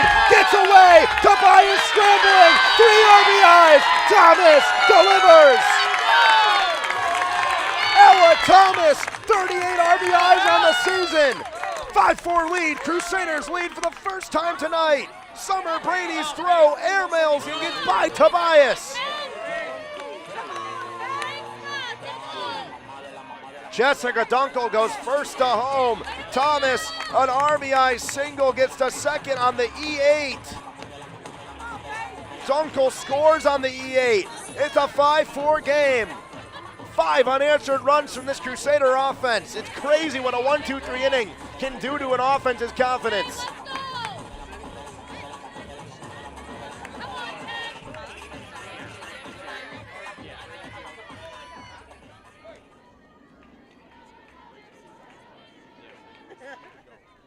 Peschke fouls off the first pitch she sees. So Thomas stands on second base. An absolute gem. Peschke 0 for 2 on the day. Reached on a fielder's choice her last time up, was stranded at 3rd. That one low and away. Tobias has to scoop it in the right-hand box. 1-1 count. Gauthier, 2 RBI single. Back in the 4th, Ludischer works the first 1-2-3, and the Crusaders answer. Peschke, hot shot into the shed. Way behind, but absolutely barreled it.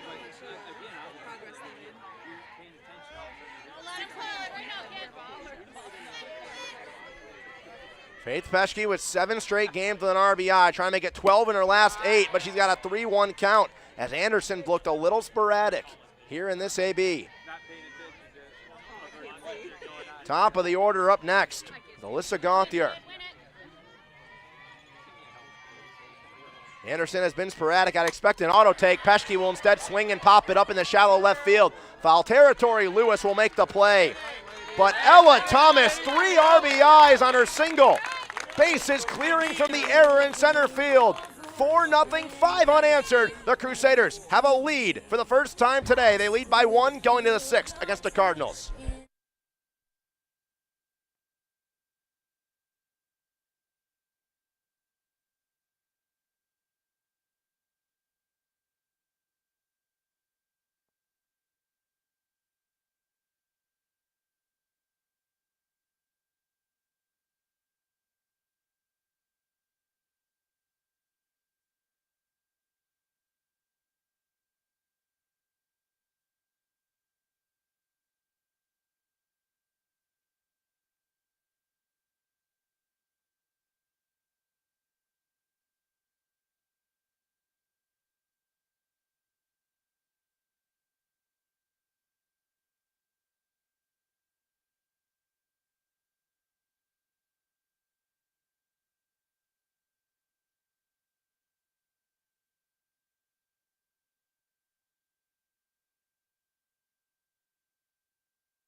Ella Thomas with 3 RBIs to clear the bags and give the Crusaders their first lead of the day. Ludisher, first pitch is fouled off from Britton. Britton 1 for 2 with a strikeout to Camille Lawyer as well as a double. She's the last hitter that hasn't faced. Courtney Ludisher. On deck is Bella Lee, the first hitter that Ludisher faced back in the 3rd. That one upstairs for a ball. 3 strikeouts so far through 2 1/3 for Ludisher. And it was that 1-2-3 last inning that you think the first 1-2-3 of the day could propel the offense, and Ella Thomas delivered and gave the Crusaders the lead, but that one in the turf as well. 2-1 count.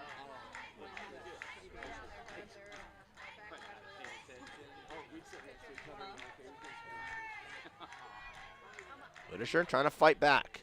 2-1 count delivers. That one low and inside. Skipped the feet to get out of the way was Britton. Ludisher hasn't walked anyone yet today, despite that being the struggles all year. Threatening with the first of the day and a leadoff base runner for the 3rd time. 3-1, put back up the middle. Rosevich moving over. 2-hopper in the gap. She'll make the play. 6-3 put out from Rosevich. And there's 1 up, 1 down. That's been a good sign for the Crusaders. Leadoff base runners have hurt them. When they retire the first, it's been success, and it's the last 5 up, 5 down now against Ludisher after the 2-out single from Peyton Lewis in the 4th.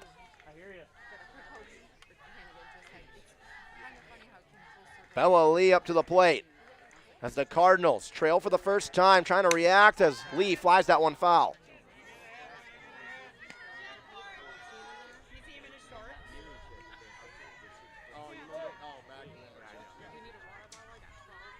Only 1 of 2 on the day. Popped up to second base as the first batter Ludisher saw. With a runner on second base, back in the 3rd, Ming pops up and able to save that one. Didn't really matter, no one's on base.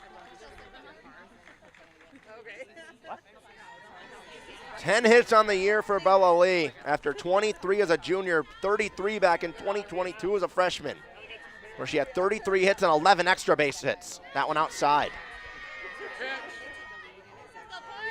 Ludisher has been a bit wild this inning after the offense tacked on runs and got the lead back. And took the lead for the first time today, for a lack of better words. 12-0 Crusaders. Now 5 outs away from making it 13. Swing and a miss upstairs on the rise ball. Ludisher evens the count up to 2-2.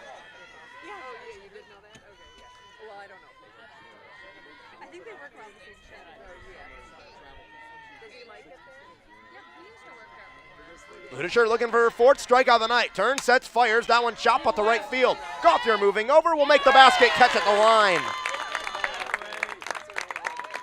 Shallow right field. The corner of the outfield today for the Crusaders has been spectacular. It's not a shot at Faith Peschke. She just hasn't had a lot of catchable balls hit her way.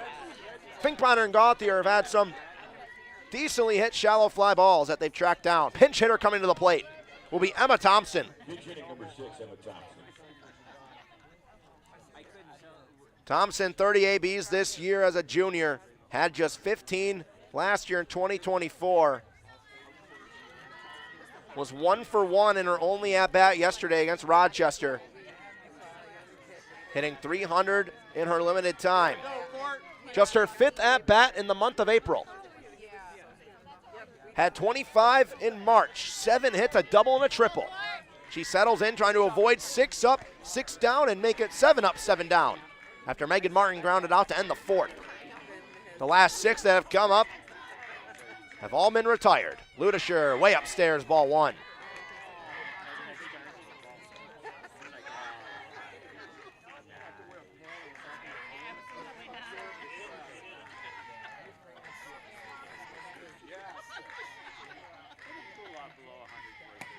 That one on the outside, called for a strike. The Crusader offense scorching right now. Ludisher scorching as well. Since it was 4-0 in the top of the 3rd, and Ludisher came in to get out of the inning with just 3 runs across the board. Crusaders have outscored 5-0, and only 1 base hit has been awarded to the Cardinals. Only 1 base runner has been awarded by Ludisher. It was that 2-out single by Peyton Lewis. Big time of need, and she's been spectacular. 2-1 count now. She's fallen behind again. Every at-bat she's fallen behind in this inning.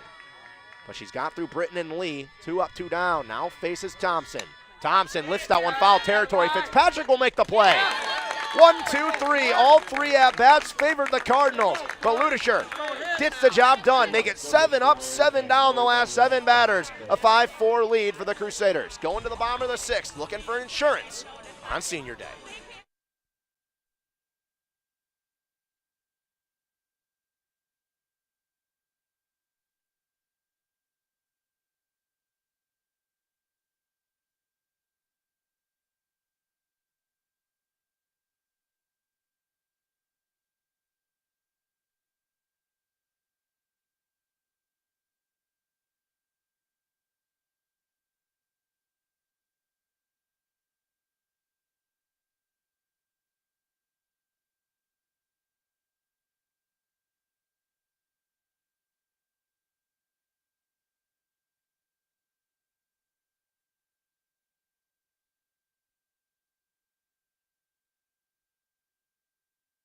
Alyssa Gauthier in the top of the order to lead off here, looking for insurance. Gauthier 2 for 2 with a walk. She's reached all 3 times, but she's never made it past second base. She's got a 1-1 count as that one on the outside called. 5 unanswered runs for the Crusaders. They have woken up in lieu of Courtney Ludisher, pitching an absolute gem out of relief so far. Looking for insurance for the sophomore. 2-1 count. Paige Anderson leaves that one for Gauthier, who fouls it off. Paige Anderson has been playing sensational softball in the circle and has been playing damage control and controlling the fire extremely well, all until the last 2 innings. Crusaders stranded 3 runners in scoring position in the first 3 innings. This one lifted shallow left field, just way under it, and Lee will take 2 steps in and make the grab. Gauthier was in front of it and under it, tried to dig it out of the turf and send it all the way to the shed. 1 up, 1 down.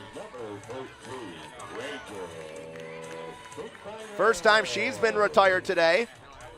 Had a walk and 2 singles, and now Reagan Finkbeiner, who's hitless in this game, to the plate. Put the ball in the air twice. Once the first, once the center. Looks to lay down a bunt, but foul off the bag. She was 0 of 2 in game 2 yesterday, so you can now make it 0 of her last 5 after being 10 of 14. 0-1 count here.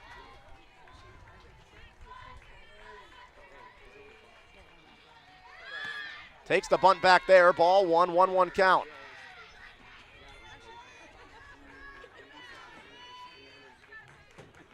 The Cardinals on the other end will send up 9-1-2, which is a part of the order that you probably want up to lead off with Morgan Scott. in the 7th as Finkbeiner pulls the bunt back again. The count goes 2-1.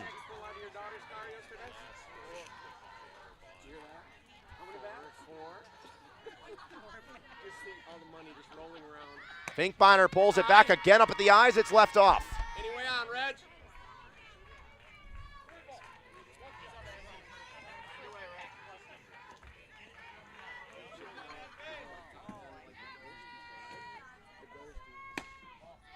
Bunt pulled back again. It's 4 straight pitches for Finkbeiner on pulled back bunts. She reaches for the first time today, stands on first base.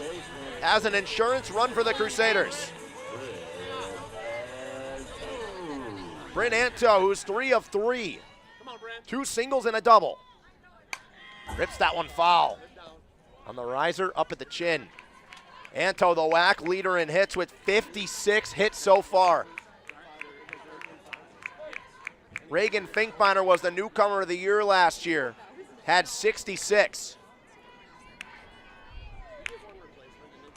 That one low us outside.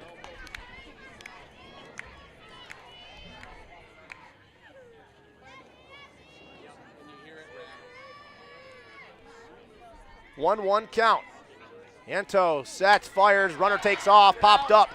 Third base side, out of play, it'll leave. So Finkbeiner will retract back. And another life is given to Anto. 1-2 the count now. Has not been retired today, but that was the story with Gauthier before she flew out to left.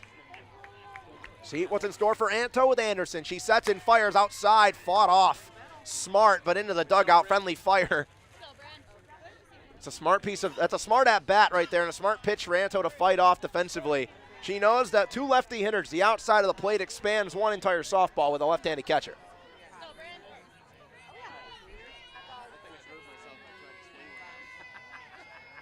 Rosevich stands on deck. Anto upstairs, line drive, left field.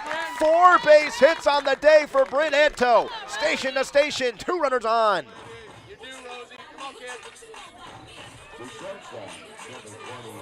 57 base hits on the year for Bryn Anto in 36 games. Oh yeah, she's a freshman. Brings up Ashley Rosevich. First pitch outside for a strike. 0 for 3 today, reached on a fielder's choice her last time up, came around to score. Part of that big time single from Ella Thomas where she drove her in. Rosevich way upstairs. 4-game hit streak on the line with this at-bat potentially being her last. 8 of 11 during that stretch, but 0 of 3 today. Hitting .500 coming into the day, slugging .769 with a 1325 OPS. Top 5 in the WAC in RBIs with 39. Takes that one outside and low as the throw goes all the way to Lewis, trying to catch Finkbeiner in the base path. It's not a bad idea. Finkbeiner thinks you're going to throw back to second if you're going to throw over. She's not thinking about Lewis, but she went back right away. 2-strike count to Rosevich, upstairs 2-2.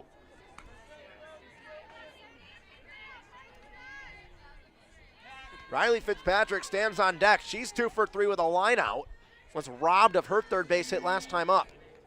But Rosevich looking to extend that hitting streak, flares it out to right, directly to where Martin is standing. Finkbeiner will tag. She'll stay at third. First and third with 2 away.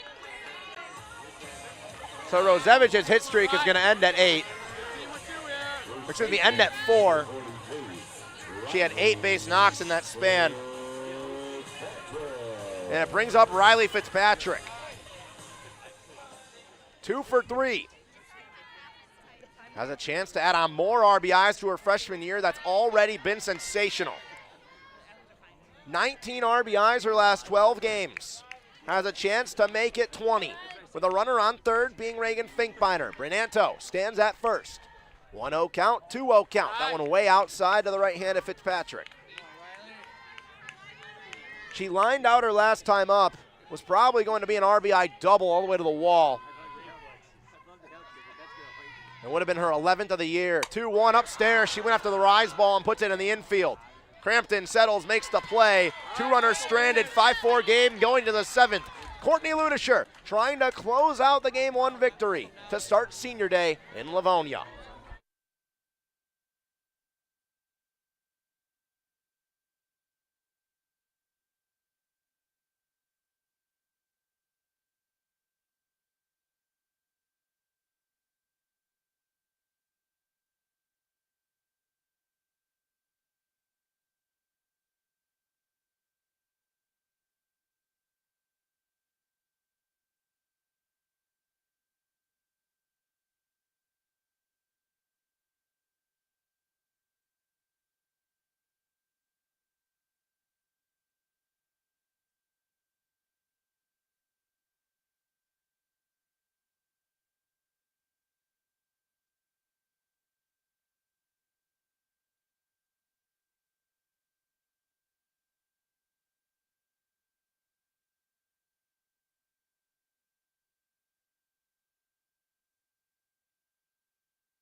Courtney Ludisher in the top of the 7th.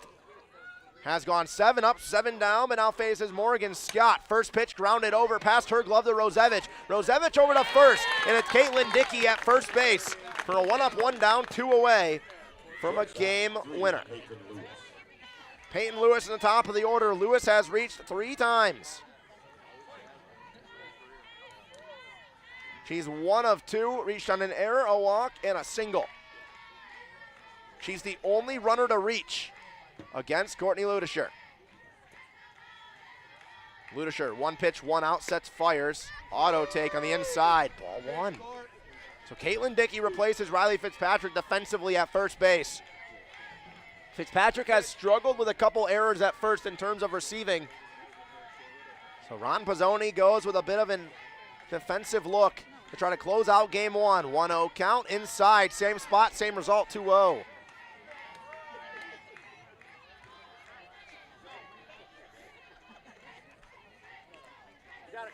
Ludisher has gone 8 up, 8 down now. The last 8 batters she's faced. The defense has made some big plays, including herself with a line out back to the circle from Maddie Greeter. 2-0 count here, auto take in the turf, 3-0. This would be the tying run if she can put it on base. Peyton Lewis trying to reach for the 4th time today.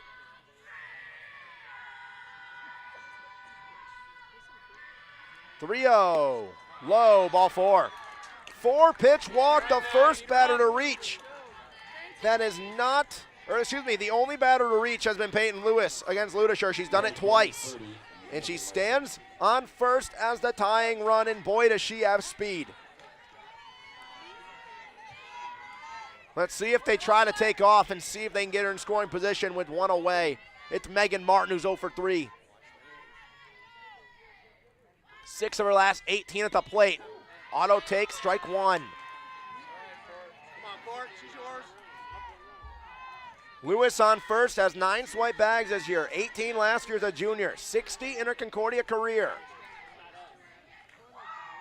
Don't know if you want to test the arm of Ming, however. That one chopped right field and fair. It'll one off the Gauthier, in and out of the glove of Gauthier. It allows Lewis to go first to third. Runners at the corners, and the tying run is a base hit, sac fly, something away.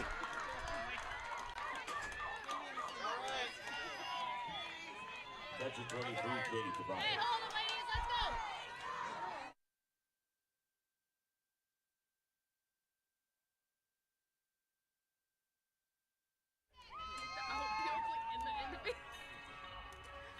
So Peyton Lewis stands at third. Megan Martin stands at first with her first base hit of the game. And a new pitcher, it's Jane Anderson to try to close the deal for the Crusaders on the other end.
Jane Anderson, the presumptive Game 2 starter, will get a bit of a preview with a pinch runner over at first base for Concordia.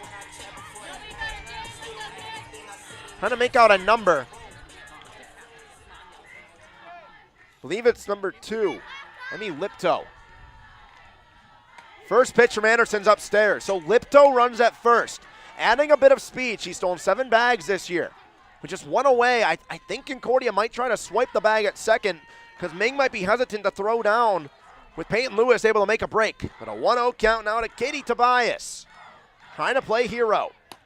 Outside, called for a strike.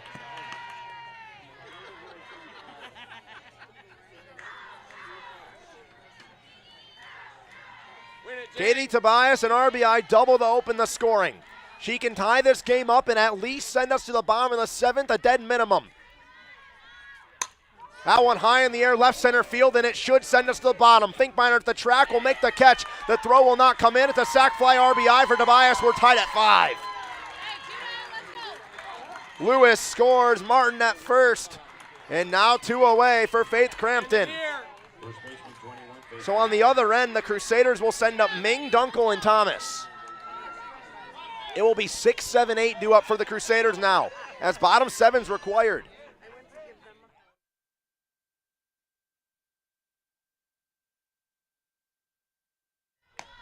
First pitch upstairs, check swing. They offer, did not go. Faith Crampton walked and singled in the 1st and 3rd inning.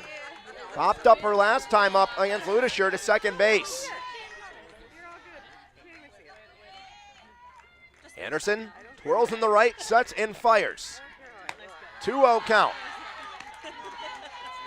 Maddie Greeter stands on deck, who has absolutely tattooed every single softball she's seen today, but she's 1 for 3.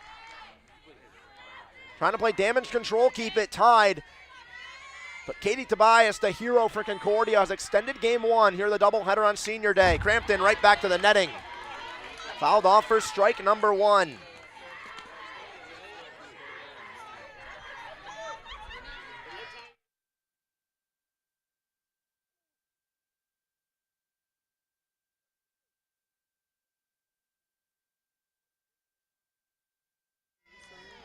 Anderson 2-1 sets fires upstairs 3-1.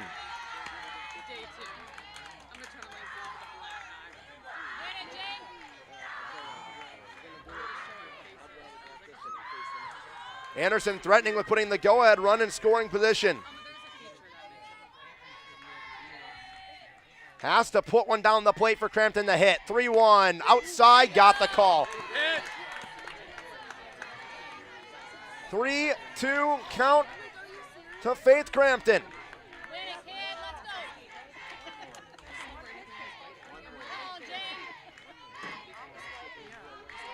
Anderson trying to get out and send the Crusader bats up to the plate. Crampton high in the air down the right field line. It might be gone, tailing Gauthier at the wall. It hung just enough, and a near home run to put Concordia in the lead is caught at the wall by double fours. The senior sends the Crusaders to the bottom of the 7th, tied at 5.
Katie Tobias ties the game up with a sac fly to left field. Mackenzie Ming leads off here in the bottom of the 7th. Strike 1 called. Still Paige Anderson in the circle.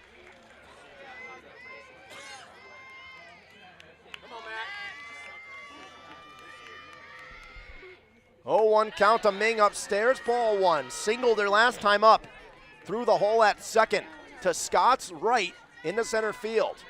Has reached all 3 times today. Fielder's choice, walk and a single. Rips that one, dug it out and foul, 1-2.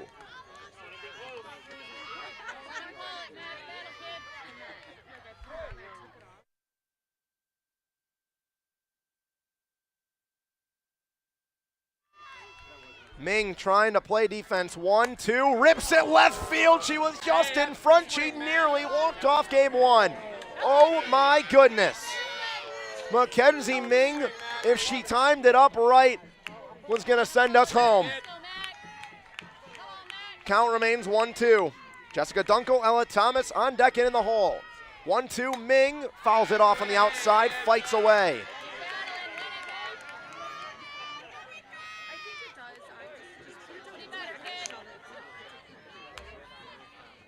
Ming staying alive, 1-2 the count. Outside, ball two.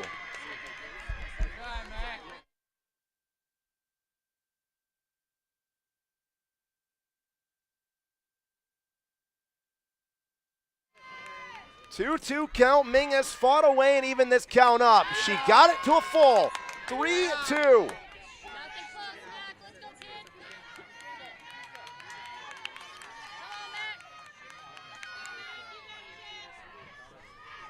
Looking to put the winning run on base. Ming turns, ground ball left field. Goes down the line to the corner. Ming has one, Ming has two.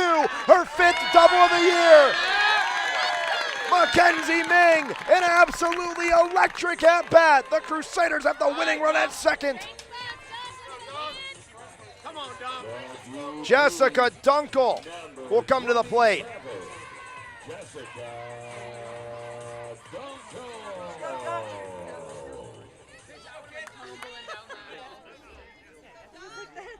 Paige Anderson had an at-bat right there, and now a pinch runner for Ming. Jillian Harris will represent the winning run. Do you bunt her over here? Dunkel's 1 of 2 with a walk and a single. Do you bunt over the winning run, given the fact there's no out? Do you take the bat out of the hand of Jessica Dunkel and then leave it to 8-9 Ella Thomas, Faith Peschke? Circle visit.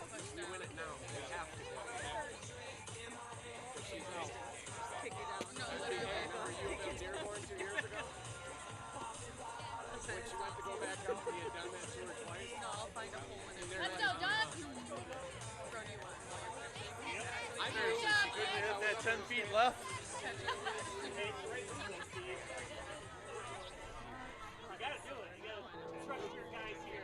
Come on, let's go, Dunk.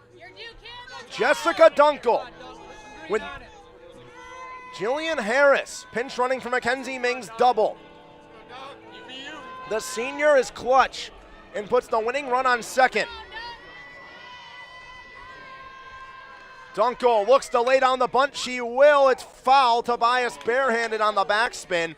But an 0-1 count. You get one more opportunity. You better put it down cleanly. This has been Paige Anderson's bread and butter, is playing damage control. The Crusaders have put one on the base paths every single inning. 0-1 to Dunkel. No bunt, inside, ball one.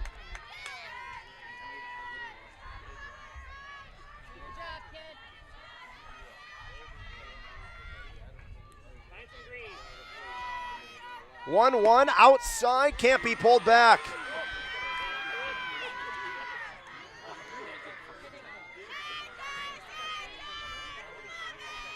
So Mackenzie Ming is substituted for at second. She cannot re-enter if you don't walk this game off. But it's a 3-1 count to Jessica Dunkel. The Crusaders have reached their limit in subs. So if this game goes on and Paige Anderson gets out of it, Elizabeth Savacool will catch. And it'll be the first time someone not named Mackenzie Ming has caught in about 2 years.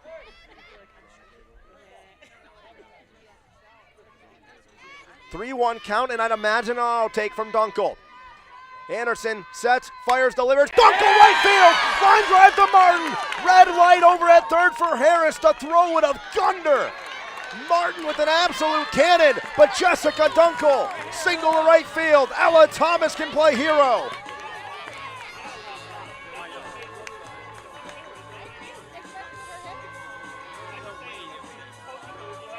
The second baseman, number 2, Ella Thomas, 3 RBIs today to give the Crusaders the lead when they were down 4-2. This game got tied up and now has a chance to walk it off. Strike one outside. 38 RBIs on the season, has hits in 32 of 36 games. She's 1 of 3 today with a line out.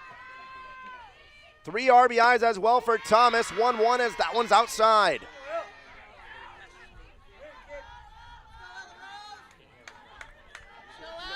.56 base knocks on her sophomore season.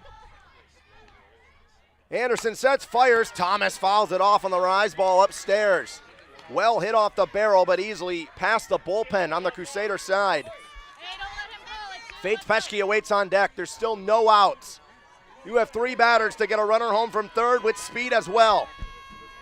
1-2, Anderson fires. Thomas, ground ball to short, can't be made. Lewis, bobbled, death, taxes. Ella Thomas, walk-off single, 6-5. Game 1 of senior day is capped off with an electric comeback. The Cardinals led 4-0. The Crusaders behind Ella Thomas kickstart senior day in a big way. 6-5 win in game 1.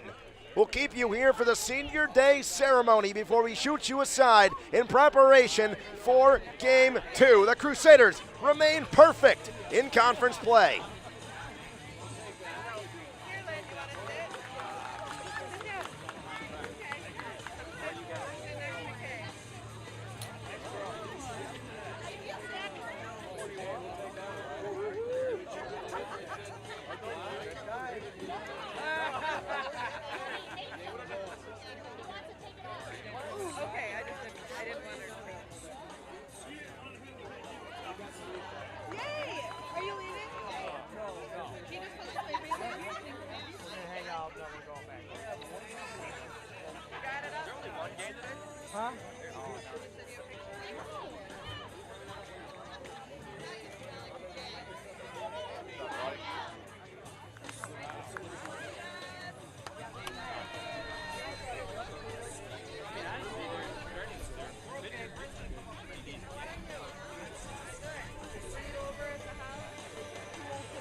your attention be drawn to this home dugout as we acknowledge the Madonna softball class of 2025. Our first senior is number 1, Autumn Reed from Livonia, Michigan. Autumn has been with the program since 2022 and is being escorted today by her parents and her boyfriend. Autumn plans on graduating in May with a degree in nursing, and after graduation, she plans to start working as a new grad nurse and join the Madonna coaching staff this fall. When asked what playing for Madonna meant to her, she said, "Playing for Madonna gave me friendships that will last a lifetime. Unforgettable team road trips taught me resilience, leadership, and teamwork while creating memories you truly can't put a price on. I would like to thank my parents, coaches, teammates, boyfriend, and family for being there for me throughout my collegiate journey. Without them, I wouldn't be where I am today. I would especially like to thank my dad for the countless hours of always being there for me, putting me in pitching lessons, coaching me long trips, leaving work early to make games, and supporting me at nearly every one. I am beyond grateful for the love, dedication, and sacrifices you made for me, and I couldn't have done it without you." Ladies and gentlemen, senior Autumn Reed.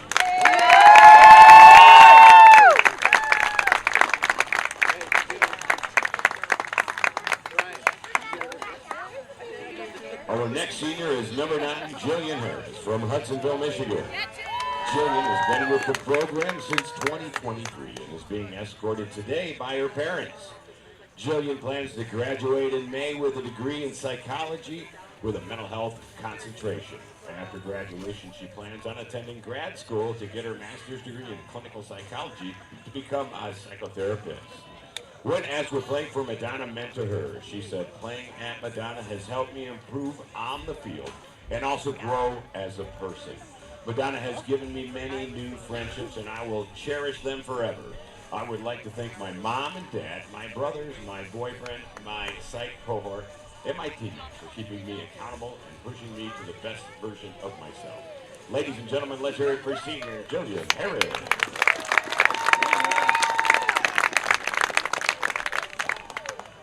Next is 18 pitcher Jane Anderson from Howell, Michigan. Jane has been with the program since 2022 and is being escorted by her parents, her sister, and her fiance. Jane will graduate in May with a degree in nursing, and after graduation, she plans on traveling to Europe, working and getting in September. When asked what playing for Madonna meant to her, she said, "Madonna provided me with an environment to have fun, to be surrounded by a family of great people who all share the same passion. It also allowed me to get a great education and continue working for something bigger than myself, which is going to be an asset in my professional and personal life. I'd like to thank my mom, brothers, Coach Dan, my teammates, and everyone who's helped me along the way. I'd like to thank my mom and dad most of all for all the time and money they put into helping me get just a little bit better. All the coaches for all the time and energy they put in over the past 4 years. Lars for listening to all the good, bad, and ugly, and all the girls on the team for making our senior year so fun and memorable. We all show up for each other every day, and that's what makes this team so special. Ladies and gentlemen, senior Jane Anderson.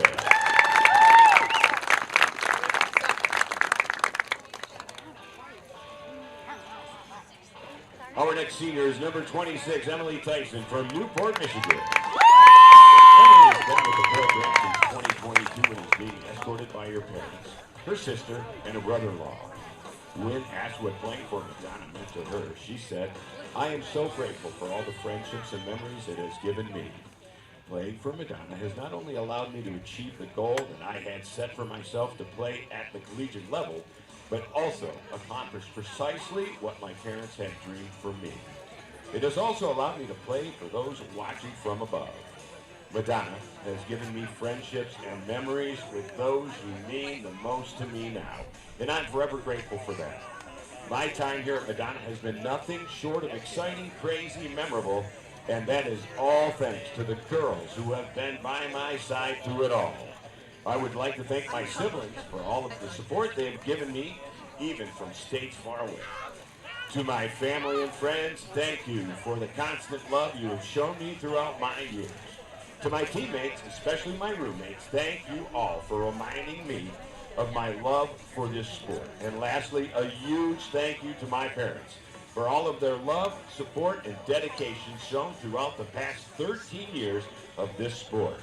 Although thank you does not cover all of the late night drives home from tournaments or hitting until at least dusk out, thank you both for always being there when I needed it the most and shaping me into who I am today.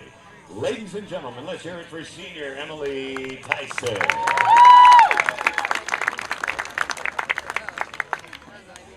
Next up, number 30, Emma Mossing from Fenton, Michigan. Emma has been with the program since 2022 and is being escorted today by her parents.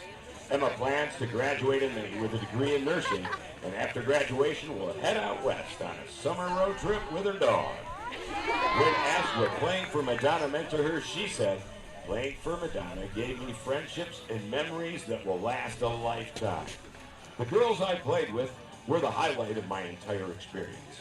They became my second family and made the toughest days fun. The bond we shared on and off the field made every moment worth it. Whether we were grinding through practice or laughing during road trips, those friendships made it all meaningful. I'm truly grateful for the time we spent together and the people it brought into my life. I want to thank my parents for everything they've done to support me throughout my softball career. From long road trips to giving up their own time and energies, I wouldn't be where I am without their sacrifices. I'm also incredibly grateful for my travel ball coaches who believed in me and gave me opportunities to grow, compete, and chase my goals. And to my teammates, thank you for the laughs, inside jokes, and all the moments that made this ride so fun. I couldn't have asked for a better group to share it with. Ladies and gentlemen, let's hear it for senior Emma Mossing.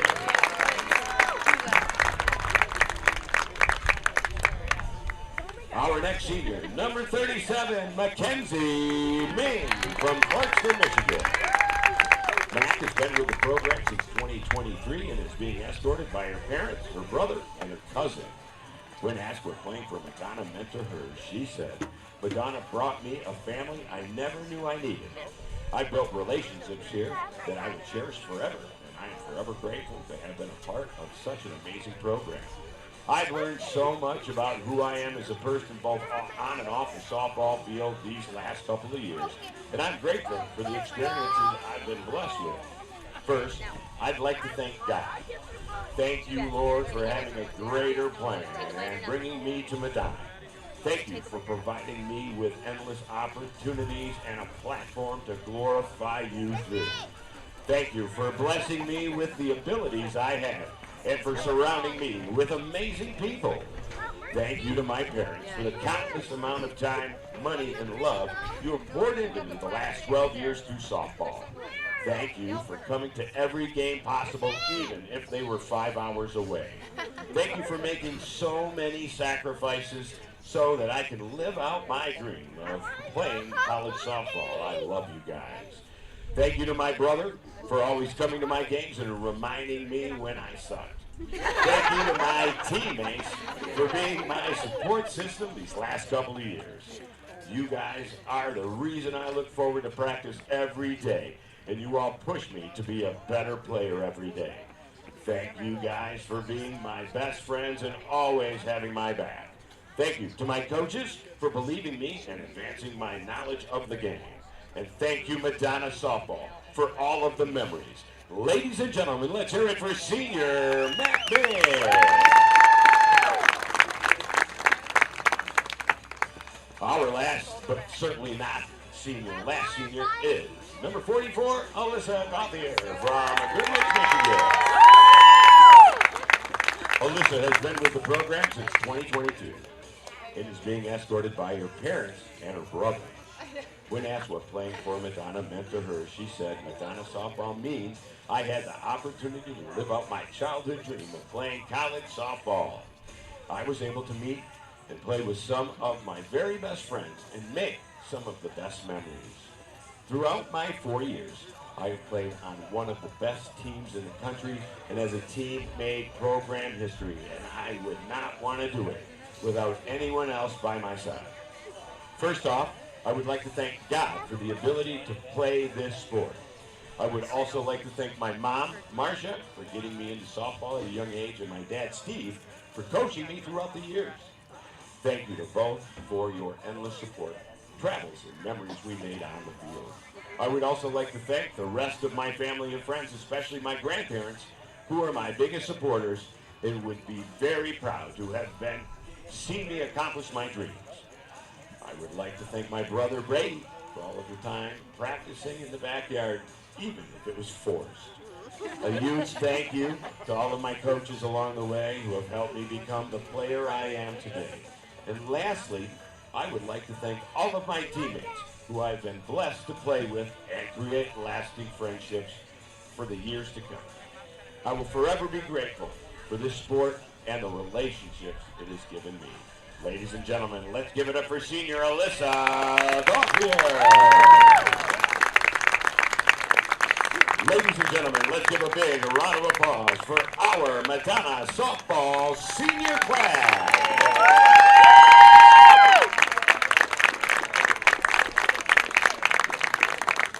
And now I'd like to introduce Savvy for a special prayer.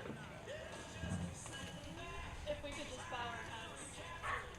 Dear Heavenly Father, Lord, I come before you today to thank you. I thank you for each senior here and their bold impact on this program the past 4 years. You brought each of them specifically here to have the best times, endless laughter, maybe learn something, and play a whole lot of softball. We've gotten to watch them grow and transform into the people they are today. It's been a blessing. As they close this chapter and step into all that lies ahead, may your love and peace go with them into their classrooms, their patients' rooms, and the families they'll one day build. Lord, lead them with courage and clarity as they step into these places.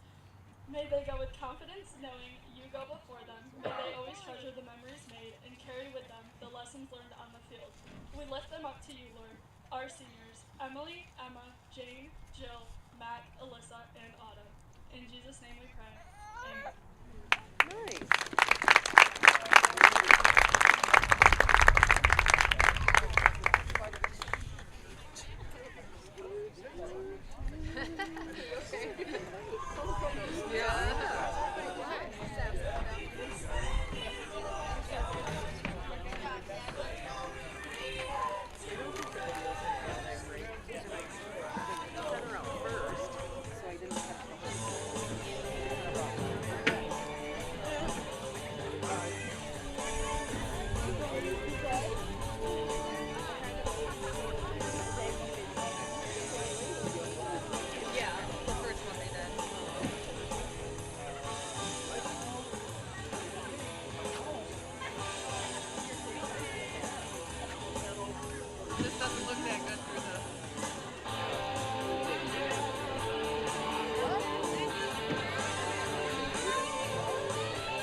Trouble header, first for the Cardinals, leading off shortstop, number 2, Peyton Lewis. Batting second, right field, 30, Megan Martin.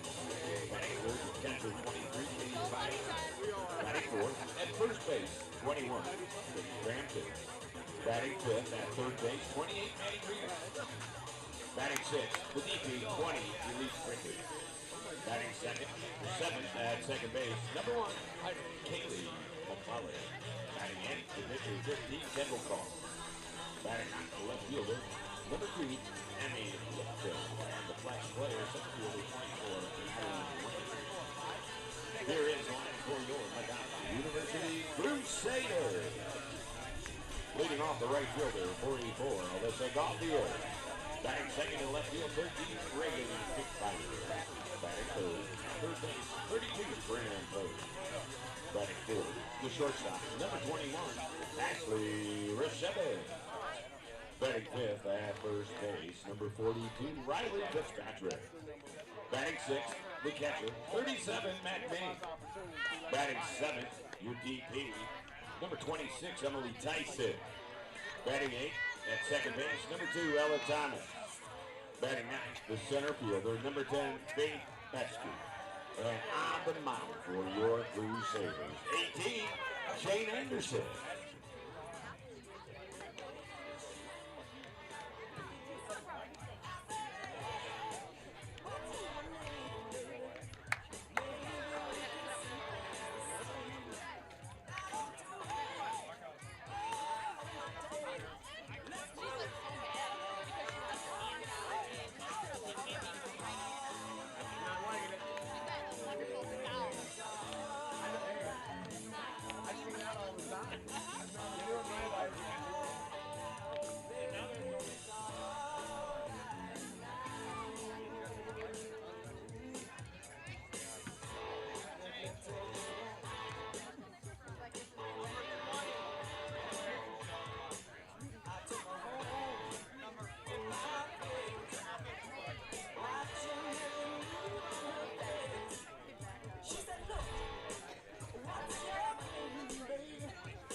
Welcome to the field, the Madonna University Crusaders. Bring 'em out, bring 'em out, bring 'em out, bring 'em out. It's hard to yell when the background's in your mouth. Bring 'em out, bring 'em out, hey. Bring 'em out, bring 'em out, yeah. Bring 'em out, hey. Bring 'em out, bring 'em out. VIP coming live from the VIP. Heard tonight like Ross White for that Nemo. Nigga to the state, wanna see my knee. The whole city got pissed. Heard he got 3. That other number got a hit and shouted he not out. We set the city on fire soon as he got free. The king back now. Raw don't even know how to act now. Nigga pennies, still ballin', money stacked out the shack now. Still pushing foot in the liquor, we from the back down. I'm on the road doing shows, put my Mac down. Mississippi to Philly, Albuquerque to Check Town. Crowd yelling, bring 'em out. Game 2 here in Livonia. The Crusaders come from behind, walk-off in game number 1 via Ella Thomas, who tacks on 4 RBIs in game 1 in the game winner in the bottom of the 7th inning to walk away with a 6-5 game 1 walk-off. It's Peyton Lewis and Megan Martin and Katie Tobias, the part that tied the game. In game 1 to start off game 2 against the winning pitcher in game 1, Jane Anderson. Anderson a chance to tack on 2 wins to her stats in the doubleheader.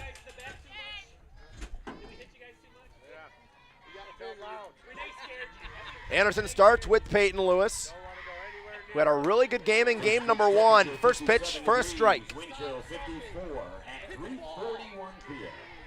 Strike 1 delivered to Lewis. 1 for 2. Got on base 4 times. Scored the tying run in the top of the 7th in game number 1. That one outside. Called ball 1. 1-1 count to Lewis. Her hitting streak stands at 6 games now. And is 7 of 17 in that span. With 4 walks. Gets way under that one in on the hands. Anderson in an early 2-strike count. Big time for Anderson coming in relief in game number 1. Did give up the tying run and a sac fly, but retired the only 2 batters she saw in Katie Tobias and Faith Crampton. She sets, turns, fires. That one skips in the left-hand box. 2-2 runs the count. It was a 4-0 lead for Concordia in the early stages of game number 1, and then the Crusaders tacked it on. Took the lead, and Ella Thomas 4 RBIs. Walked away with the win as that one's fouled off. 2-2 the count remains. Anderson to Peyton Lewis, the senior from Vicksburg, Michigan. First team all-conference last year and on the all-defensive team. Of course, player of the year in her sophomore campaign in 2023. Anderson trying to sit her down early. 2-2 count, delivers upstairs. That one chopped foul in the air. Fitzpatrick giving chase, but it'll carry the dugout.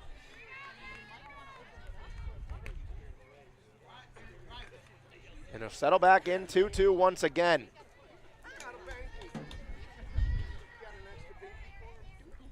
It was 2 balls hit in the outfield in the air. 1 to right, 1 to left. The 7th pitch of the at-bat to the leadoff hitter, Peyton Lewis, with Megan Martin on deck, and Katie Tobias, who tied the game up with 2 RBIs and a double in game number 1 to lead Concordia on offensive production. Anderson, 7th pitch of the AB, is drilled foul. Way in front of it by about a decade was Peyton Lewis, but able to barrel it up, stay alive, and now we'll see 8 pitches with a 2-2 count remaining.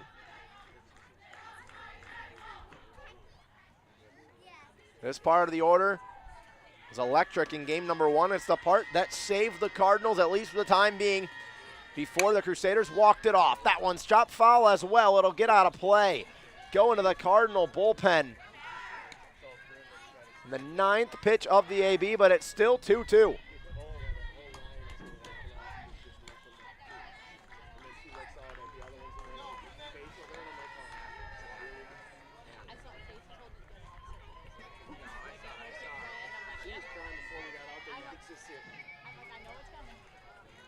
The senior steps into the 9th pitch of the AB, and there will be a 10th. What a job by Peyton Lewis in this count. She has worked it full. And we'll see the 10th pitch. She's only struck out once all year.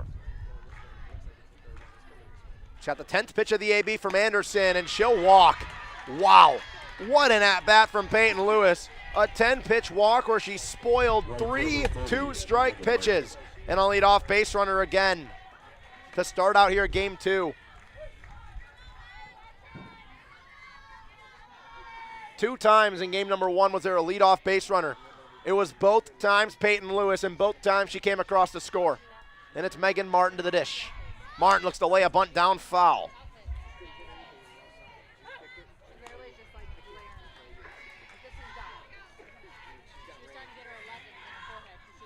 Martin, game 1, was 1 of 4, was 0 of 3 going into the 7th, and then had a big-time single that put runners on the corners with just 1 away, and it was Katie Tobias who stands on deck. That gave the game a tie. Anderson on the pop-up on the bunt, able to make the grab. Lewis gets back, but a beautiful play by Jane Anderson out of the circle for the first out, spoils the sacrifice bunt. A pop-up to the circle. And it brings up Katie Tobias. Been absolutely smoking the ball. Smoked the ball in game 1. Was 1 of 3 with a double, 2 RBIs. 1 of the 2 outs with a line drive. That's a line drive left field deep. Finkbeiner corner will lean up. That one's foul. She couldn't make the grab, clashing into the fence. It leaked foul down the line. And everyone will return big time bounce. Finkbeiner couldn't track it down deep in the corner.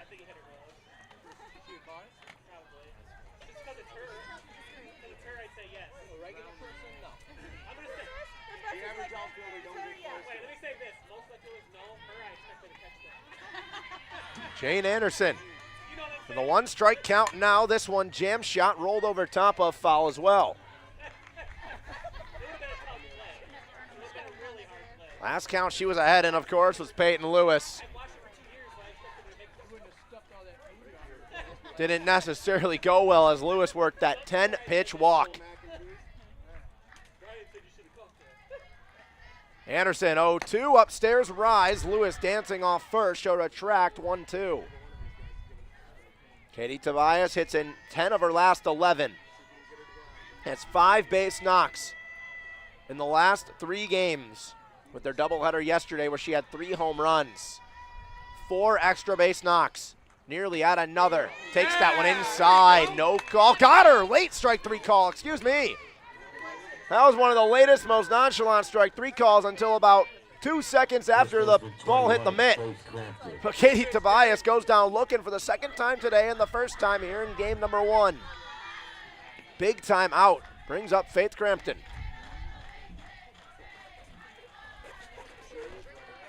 Still a runner on first. That one inside, high and tight. Crampton was 1 of 3, put the ball in the air 3 times in game 1. One of them found green turf. The other, pop up to right and a pop up to second. Gets under this one as well. It'll be a pop up over to short. Rosevich standing 1 step in on the green, makes the play. Leadoff walk, 1, 2, 3, 2 pop ups and a strikeout for Jane Anderson.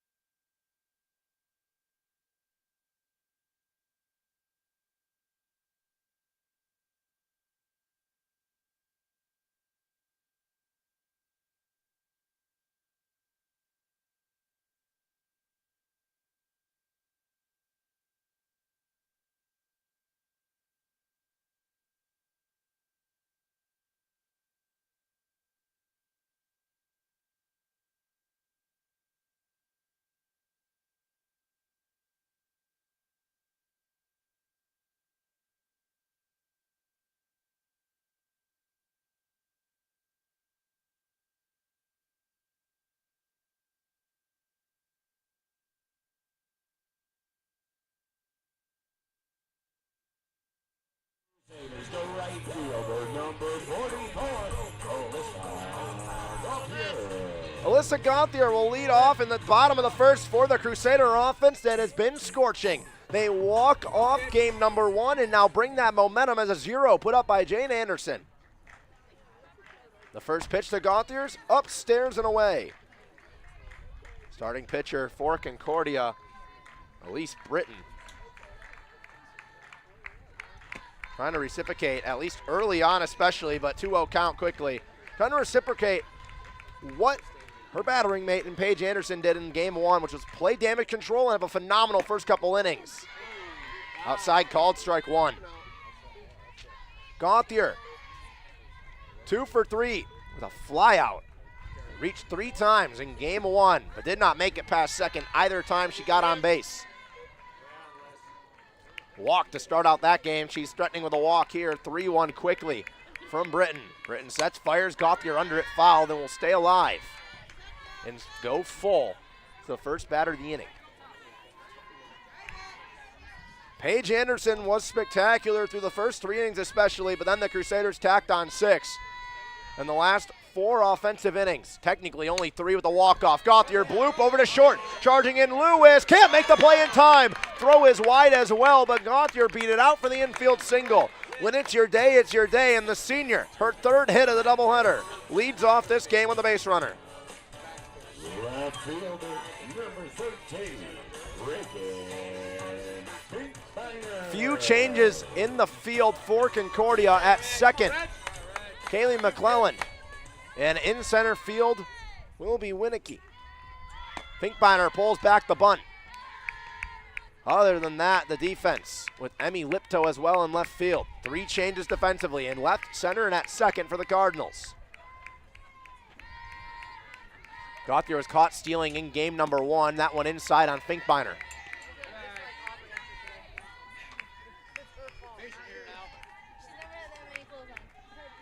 Hitless in game 1, 0 for 3, but walked her last at bat.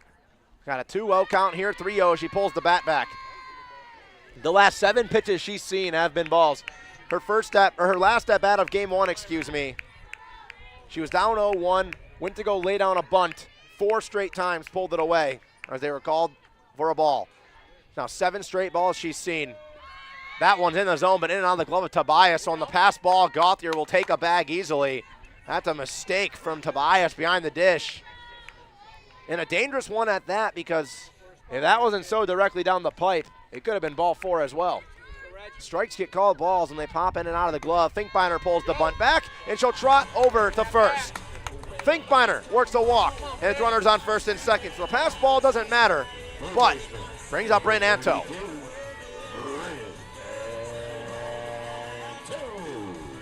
With how well the Crusaders hit the ball 1 through 9 in game 1, there's still not a hotter bat in the lineup than Bryn Anto. 4 base hits in game 1. She lays off that one.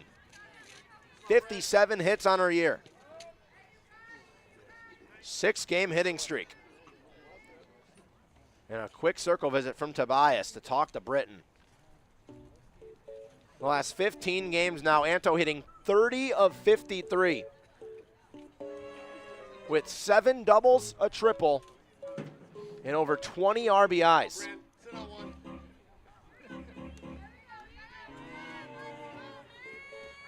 She did not tack on an RBI in game 1, but of course 4 for 4 with a double. Goes after that one, fouls it back into the path that'll make its way to the bleachers of the baseball field here at the Madonna Athletics Complex.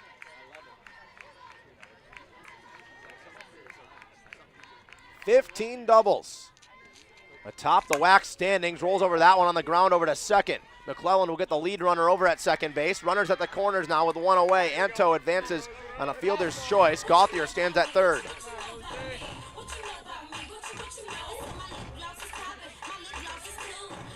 Ashley Rosevich comes to the plate.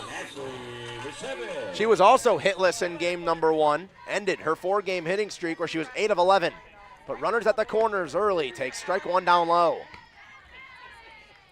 So Bryn Anto has yet to be retired today.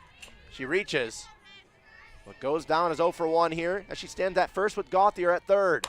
That one off the edge of the bat, Weekly charging in McClellan, no play at the plate. It's an RBI ground out for Rosevich at the 1-0 lead early.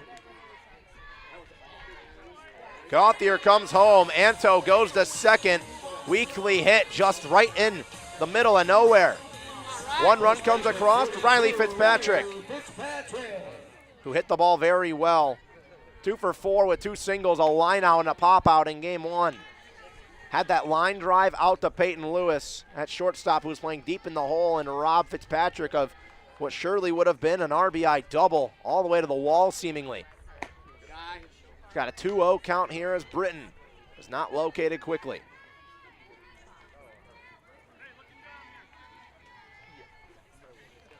Fitzpatrick, 32 RBIs on her season. This one high in the air left center. Moving over Lipto. She'll make the play in the gap. 1 run comes across on an RBI ground out from Ashley Rosevich at the 1-0 lead for the Crusaders.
Maddie Greener will lead off here, 5-6-7 due up for the Cardinals as strike one is taken down Broadway from Jane Anderson. One run comes across. Ashley Rosevich picks up her 40th RBI and 92nd career RBI for the sophomore. And the Crusaders lead 1-0, but a bit of an underwhelming 1-0 as that pitch is lifted high and foul. Runners at first and second, no outs. They get one to come across the board, but that is it. They strand a runner at second base. And now it's Greeter, Britton, and McClelland. Greeter in game one hit the ball extremely well, had a bit of an unlucky night at the plate. It's down 0-2 quickly. That one's high in the air, not hit very well at all. Shallow right field. Thomas will make the play. Back-to-back pop-ups to end the first and start the second. There's one up, one down here in the second inning. Brings up the pitcher, Elise Britton. Listed as the DP, but goes into the circle. Was 1 of 3 in game one with a double. Kaylee McClellan stands on deck. Ready to get her first rip. Getting the start here in game two. That one down low, no call. Ming tried to steal it. Britton's on a 7-game hitting streak. 7 of 22 with 2 home runs, 5 RBIs in said span. She slugged .775 and counting. That one's ripped, dug out of the turf and sent high in the air, well foul.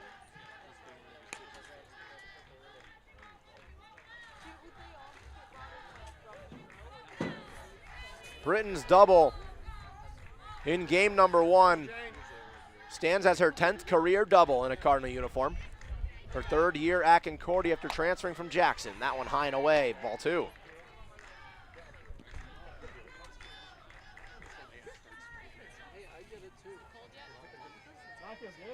One also asked the question, is there another arm looming for the Crusaders? After Courtney Ludisher pitched an absolute gem out of relief. That one popped up measly, lazily into the outfield. Peschke moving over to the gap, she'll make the catch. Teetering with right field territory, and it's a lazy pop out in the center field. Kaylee McClellan will step up to the plate, but back to my previous point. It kind of looms the decision and the question. Is Courtney Ludisher working her spot, or working her way into a spot? The control's been the issue, but in her outing in game number 1, 1 walk, 3 strikeouts, 1 run in 3 innings. This one way under from McClelland, out of play. Bat came out of her hand as well. She was 1 of 3 in game 2 versus versus Rochester. That was her first hit since the 27th of March, where she was 4 of 7 on a doubleheader against Siena Heights.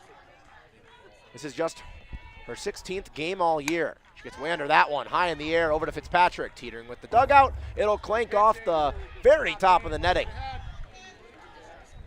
Quick 0-2 count for Anderson. 1 strike on the day for Jane Anderson. It's a backwards one to Katie Tobias. It was also one of the latest strike 3 calls I've seen.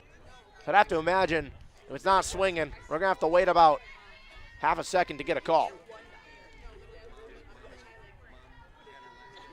Kendall Call stands on deck. Anderson sets, fires 0-2, way outside, waste chase pitch. Left off smartly by McClelland.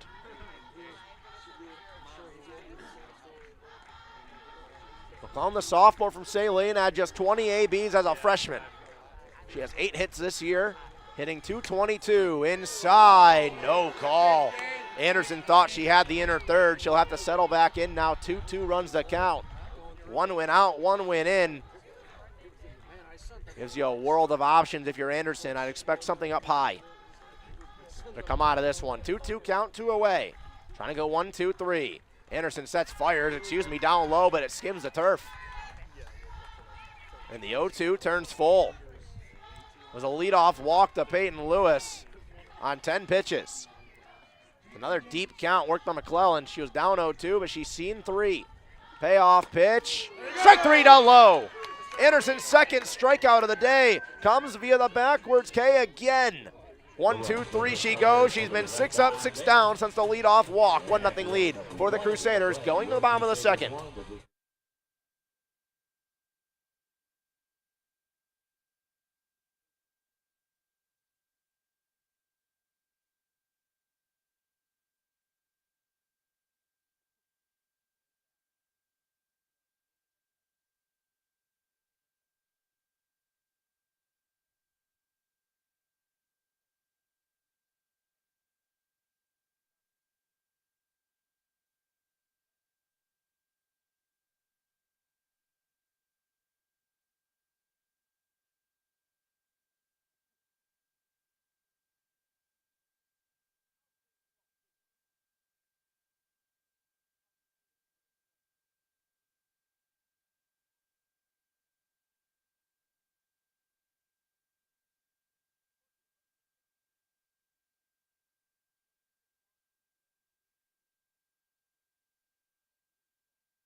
Ming, first pitch swinging, first pitch high left field, lipped out back, can't make the grab, in and out of the glove. Ming at 2, rounds 2, she wants 3, she'll get there standing up, and an error in left field on the first pitch of the inning, and Mackenzie Ming stands on third.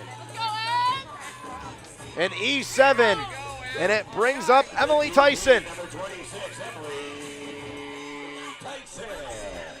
Starting her 5th game of the year, the senior is 6 of 16, hitting .375 with an 1100 OPS.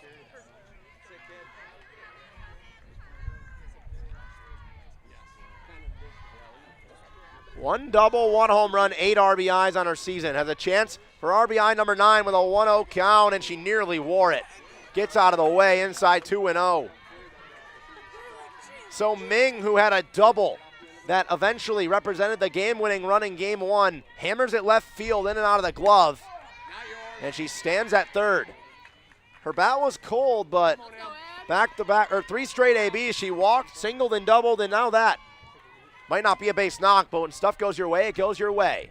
Tyson's trying to get that here. 3-1, gets away. Tobias gets back, no play. Ming will score, and just like that, before an out's been recorded, one batter has stepped up, and Mackenzie Ming comes home on the wild pitch. An error in a wild pitch, and just the second batter of the inning, it's 2-0. So now a 3-1 count. The base is empty for Tyson. Outside, ball 4. Tyson will work a walk and go to first. The senior works her 4th walk. And on base percentage, teetering with .500 in limited action for the senior. That was her first at bat since Cleary on the 11th. She has not started a game since the 16th against Miami Hamilton at home. First pitch called for a strike on the Game 1 hero. 4 RBIs in game number 1 for Ella Thomas. Walked it off in the bottom of the 7th, now has 39 on the year. Thomas jabs at that one foul. 62 career RBIs in her sophomore season. Got an 0-2 count quickly with Tyson at first. Outside, Tyson was dancing off the bag. She'll retract.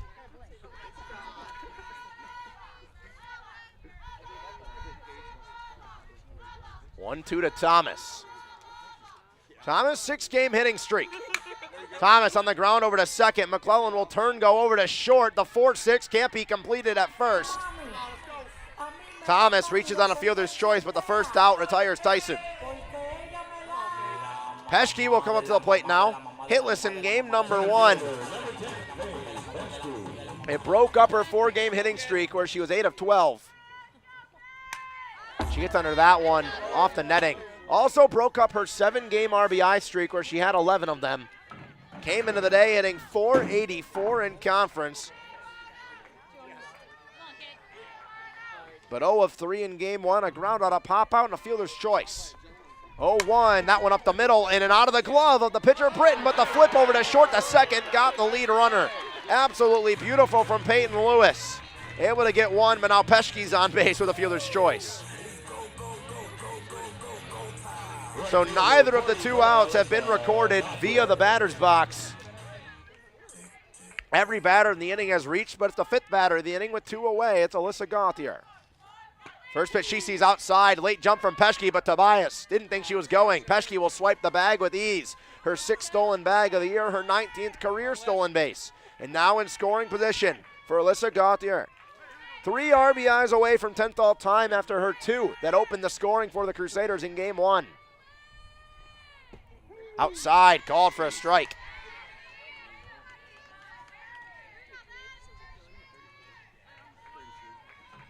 Lise Britton trying to get out of it. Keep it just a 2-0 game after the error and wild pitch drove in a run before the inning practically even started. Once again, in and out of the glove of Tobias. It's the 3rd time that's happened today. Here in game number 2, and played less than 2 innings so far. 2-strike count to Gauthier. Inside, got her.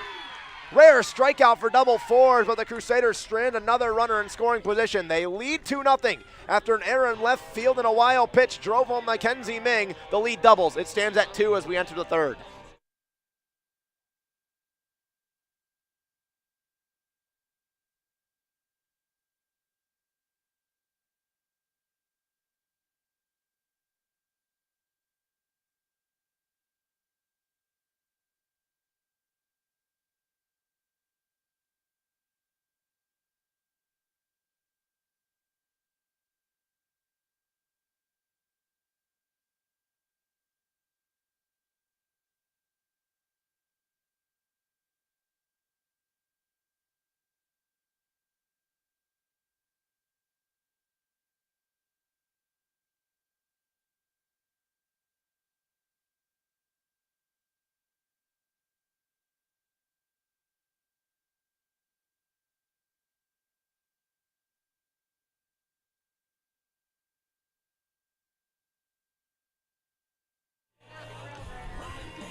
The Crusaders tack on one. McKenna drive in Faith Peschke from second. A 1 walk, 1 error, no hit, 1 run inning. And it brings up 8-9-1, starting with Kendall Call. She'll lead off the 8th spot and then followed by Emmy Lipto. With Peyton Lewis, the top of the order, set to roll over. First pitch rolled over. Anderson out of the circle will make the play. 1 pitch, 1 out efficiency from 1-8. Here to start the third. Not a pretty swing from Call right there, just rolled over it. But Emmy Lipto comes to the dish. Lipto, 227 on the season. A 5.02 OPS. Trying to recover from a tough month of March, strike 1 called. In the month of March, she was 2 of 24, hitting .083. She gets the nod here in the 9-hole in left field, but had that costly error that led to a run in the first inning. That one looped foul and onto the top of the dugout on the Crusader side, and it's 0-2.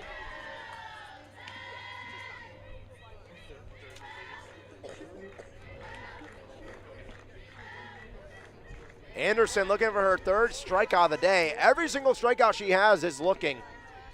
But an 0-2 count here in the 9-hole, Emmy Lipto. Sets, fires, delivers, outside, Ming holds, no call. And they'll settle back. Lipto was 0-3 in game 2 yesterday, Broke up her 3-game hitting streak to start April. But a bit cold as late down the ground ball down the line, in on the glove of Anto, backhanded over to first. They call it foul. Looked like Anto for sure was in fair territory when she made the play.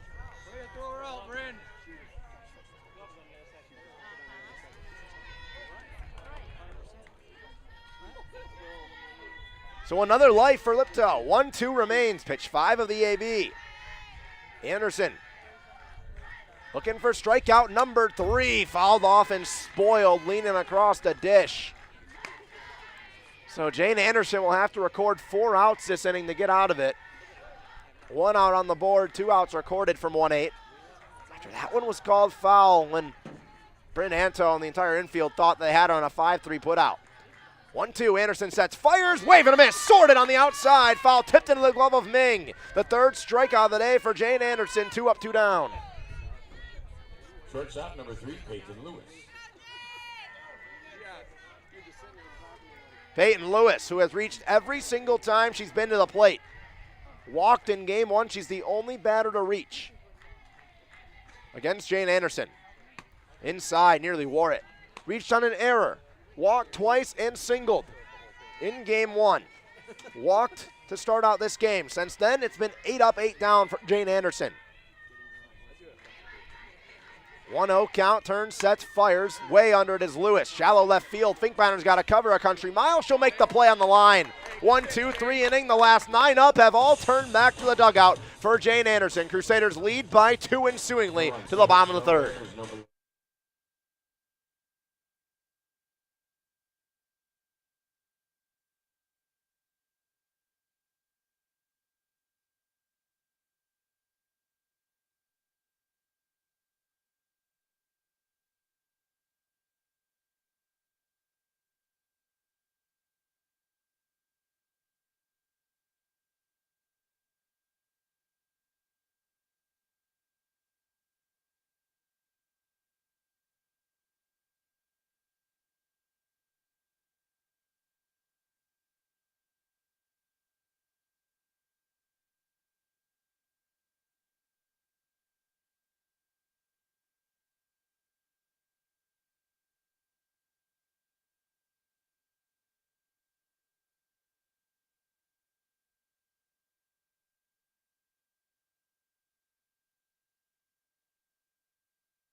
Reagan Finkbeiner will lead off after another 1, 2, 3. 9 up, 9 down through 10 batters as Finkbeiner bunts that one foul.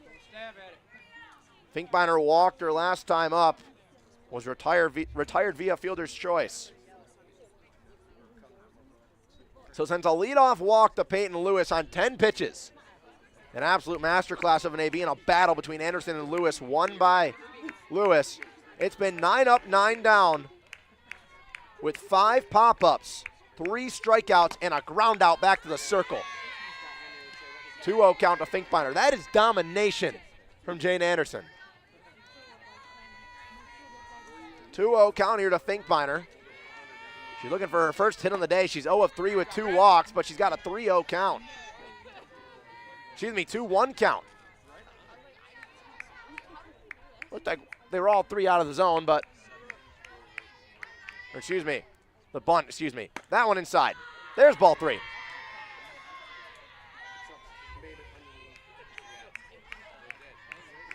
Oh for 3 on the day with 2 walks for Reagan Finkbeiner. Game 1 broke up her 5-game stretch with RBIs. Gives this one a ride high and deep left field, all the way back. It's off the top of the wall. It'll be 3 bags easy. It could be an insider. It is. Reagan Finkbeiner, her first college home run. Is it inside the park? Tanked off the wall. Just missed a home run by a foot. She'll get it on the inside the park.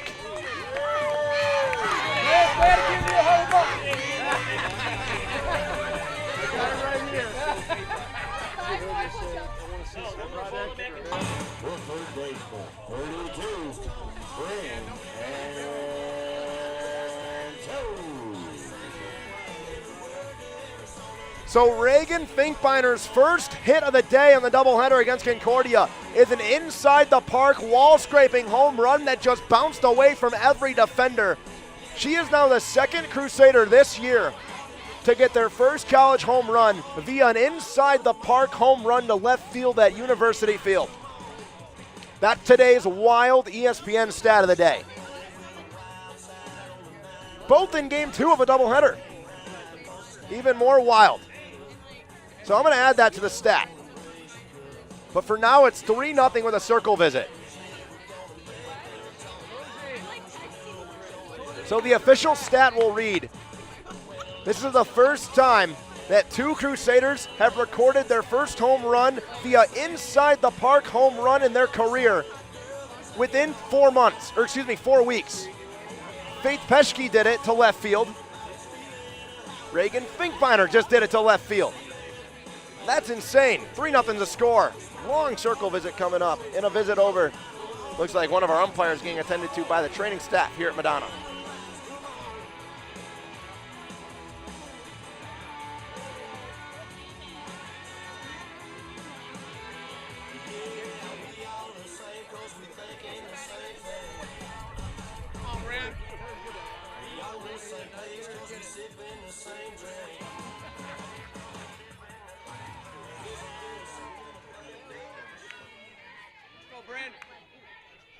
Bryn Anto up to the plate now. Base is empty. 3-0 lead. Opposite field down the line. Lipto moving over. Can't make the play. Short hopped into the glove to stop it from the corner. But Bryn Anto, her 16th double of the year. Wait, are they calling that a catch? She did not catch that ball. There is no way. Come up to the booth. We have the replay, I promise. Bryn Anto standing at second, but I think one of the umpires signaled out. She is safe. Thank you. The 16th double for Anto. She's 4 away from tying the single season record. She has 16 doubles on the year now. 2 of them have come today.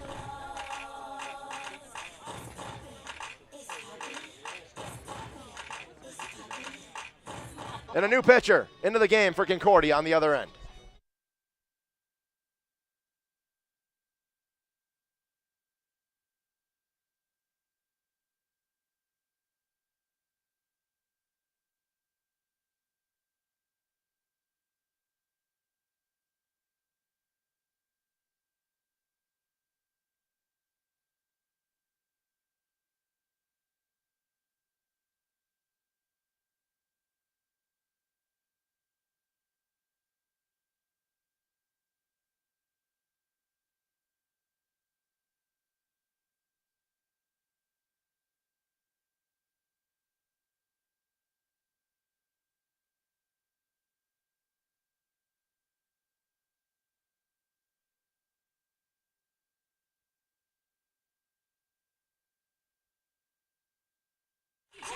Kendall Call will come out of the bullpen.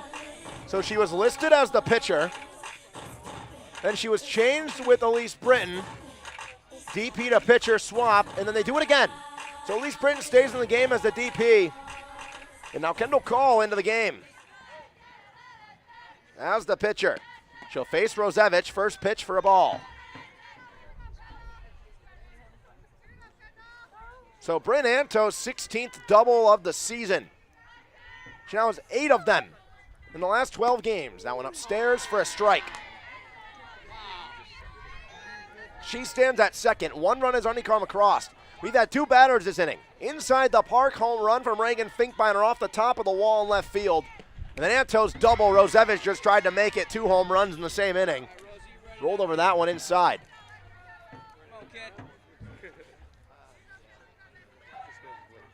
It's Rosevich, Fitzpatrick, and Ming that are due up now with Anto on second. 3-0 lead for the Crusaders, but 2 strikes to Rosevich. Sits on it, drives it to left field. It'll one-hop to Lipto. A delayed takeoff from Anto to avoid an L7 double play on a potential dive. And it's runners at the corners. Rosevich gets her first hit of the doubleheader. And it's Riley Fitzpatrick who flew out to left field their last time up in the gap. Hit the ball extremely well today. Put it in the air 3 times. Every time she's recorded an out, it's been a line drive or a fly out. Outside strike 1.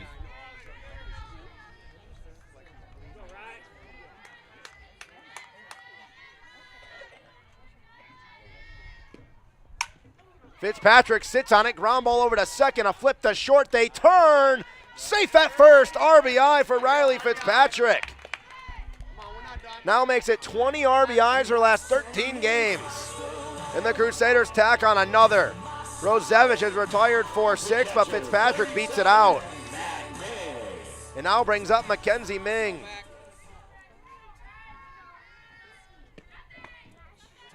One away finally, but a runner on first. So senior day, the show has been stolen by the sophomores today. The sophomore Ella Thomas walked it off. The sophomore Reagan Finkbeiner with their first college home run inside the park. Again, just sat there, but tailed way too low. If Ming times it up, we might never see this ball land. Rosevich had to sit on it and kind of hitched the bat back. She wanted to go quickly. Ming outside, watches strike 1, 2-1, runs the count. Emily Tyson stands on deck. One of the 3 Crusaders, now one of the 5 Crusaders to hit home runs this year.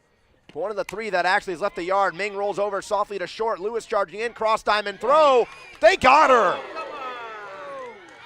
A close bang-bang play, and Ming is retired 6-3. Fitzpatrick advances to second.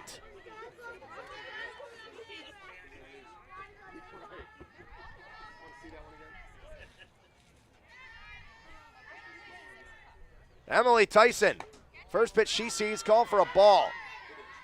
She walked her last time up, had a runner on third and an RBI opportunity, but a wild pitch drove in said run and cleared the bags. She then got on with a walk, looking for her 9th RBI of the season. Chops that one off the edge of the bat, foul, 1-1. 2 runs have come across the board on 3 hits. All that's missing from the team's cycle in the inning is a triple.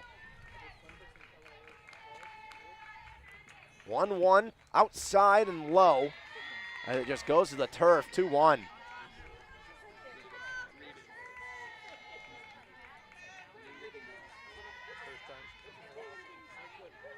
2-1 count to Tyson, hammers it high center field.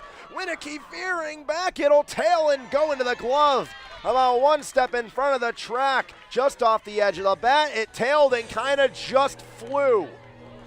2 runs come across the board. Finkbeiner's first college home run. Anto doubles and comes across to score on a Riley Fitzpatrick ground ball fielder's choice RBI. The Crusaders lead 4-0.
Top of the fourth inning, Megan Martin leads off. It's 2-3-4 due up. As the first pitch called ball one, low and away. Crusaders tack on more runs and lead 4-0 now. Headlined by the inside the park home run off the wall from Reagan Finkbeiner for her first college home run. Anderson inside, that one drilled down the line, foul. Goes into the corner. It evens the count up at 1-1. Martin popped up back to the circle in the first inning on a bunt. Spoiled advancing Peyton Lewis, who's the only one to reach on a 10-pitch walk. Other than that, it's been 9 up, 9 down. Martin with a 1-1 count after ripping that one foul. Watches that one skip along the turf, 2-1.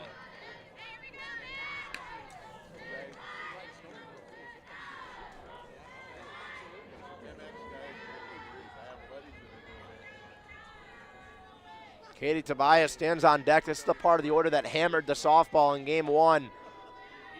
Concordia looking for anything as that one's fouled off 2-2. Game one for Martin wasn't friendly until the seventh. She had a big-time single that put runners on the corners, advanced the tying run to third, and ultimately Katie Tobias, who's on deck, drove her home. Other than that, she's 0 for 4. 1 for 5 on the day. Inside, checked her swing. Payoff pitch coming up from Anderson.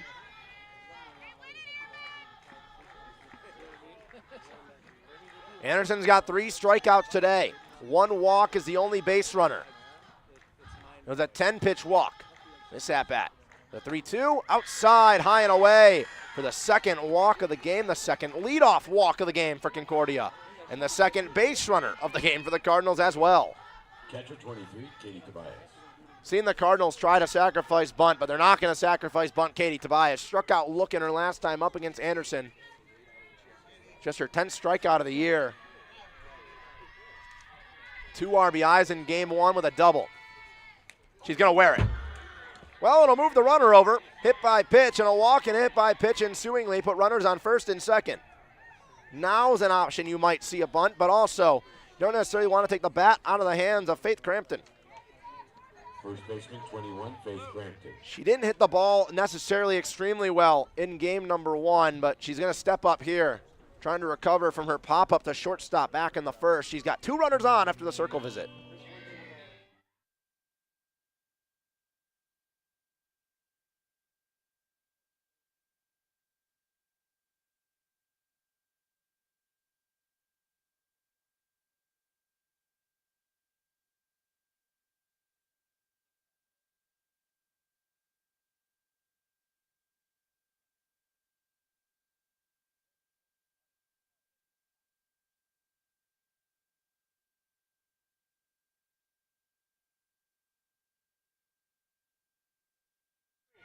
After the circle visit, Faith Crampton, a big spot here as ball one's high and tight from Jane Anderson. The offense has given her a lead. And now a big opportunity for Faith Crampton to cut into the deficit. Outside, no call as Ming tried to stick it. 2-0 count. Crampton 10 doubles and 5 home runs. Both leads Concordia.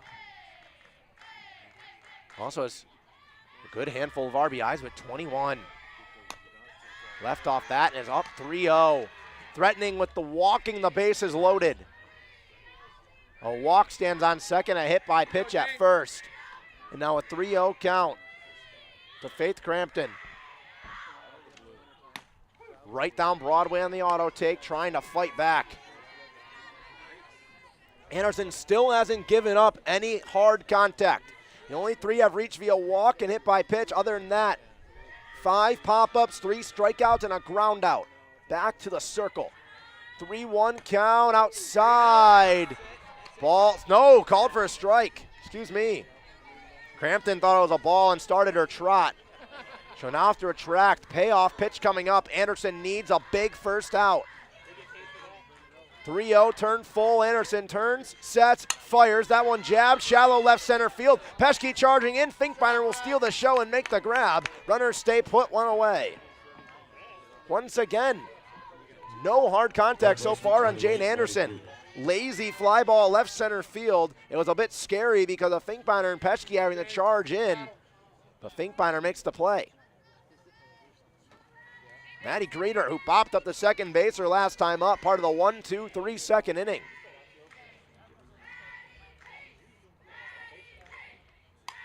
Fouls out the first pitch. That is the first ball hit today that has made it to the outfield since the second inning. Pop-ups in the infield, pop-ups in foul territory, and strikeouts have been the story for Jane Anderson. But early control troubles, 0-1.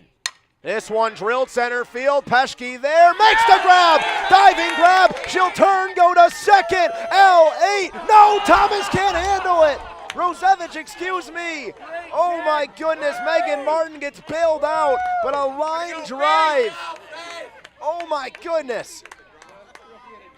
The easiest double play ever, and Rosevich can't hold on. Brings up Elise Britton. 20.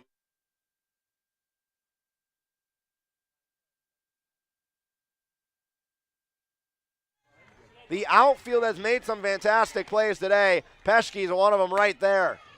But the double play can't be turned on the bobble. Martin stays at second. Tobias stays at first. Elise Britton popped up the shallow center fielder last time up. Big swing at that one. Tried to make it a one-run game with one swing. 13 RBIs on her season. 14, excuse me, with that double in game number 1. Outside, called strike 2. Anderson trying to strand the leadoff walk and then hit by pitch on base and go 1-2-3 to follow.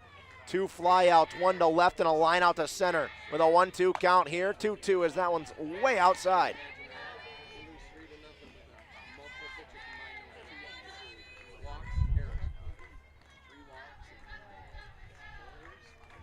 Anderson takes a moment. Now sets with the 2-2, 2 away, 2 on the Britton. Popped up in the infield. Anderson charging the foul territory. She'll make the play herself. 1-2-3 to follow the leadoff walk, followed by a hit by pitch. 2 are stranded. The defense shines. It's 4-0. No runs, no hits, no.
Bottom of the 4th, 4-0 lead as Kendall Call back into the circle for Concordia.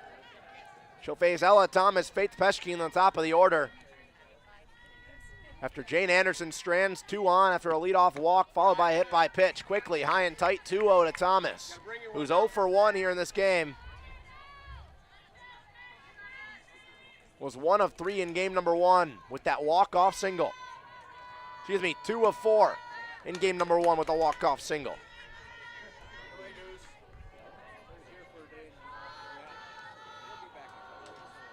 She's up 3-0 early, has not had to even think about swinging the bat. She'll walk on, no, whoa. The crowd's reaction will say it all. It's a strike on the outside, 3-1.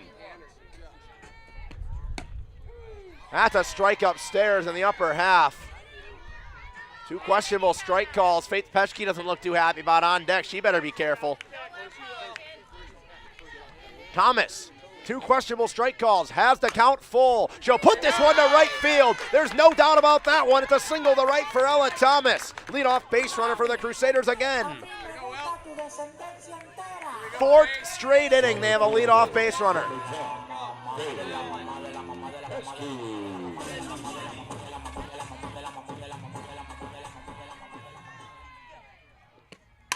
Peschke, first pitch swinging, line drive left field. Liptow will make the grab. She nearly overran it to the left side, and Faith Peschke will line out. Ella Thomas stays at first. Top of the order with Alyssa Gauthier.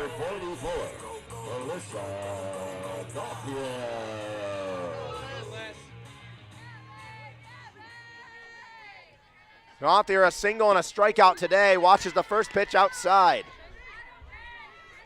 Singled and came around to score to start this ball game off in the first. Has 3 base knocks today, has only been retired twice. That one on the ground over past the diving glove, kept in by Lewis. It's an infield single for Gauthier. Runners advance station to station, past the glove of Greeter at third. Lewis keeps it in the infield, but Thomas to second. Number 13, Reagan Finkbeiner. It's a big single, brings up Reagan Finkbeiner. Little League home runner last time up. Hammered it to left field off the top side of the wall. Bounced around and she came around to score. It was her first hit of the day. She has a home run and 2 walks. It has 2 RBIs standing on the base paths. Hammers this one well in front left field. It tails foul. Would have made it to the corner at least if it was between the 2 lines. But just in front of it was Finkbeiner. It was her first career college home run. She now has 22 RBIs this game, and RBIs in 6 of her last 7. It's down 0-2 as that one just lofts in the left-hand box.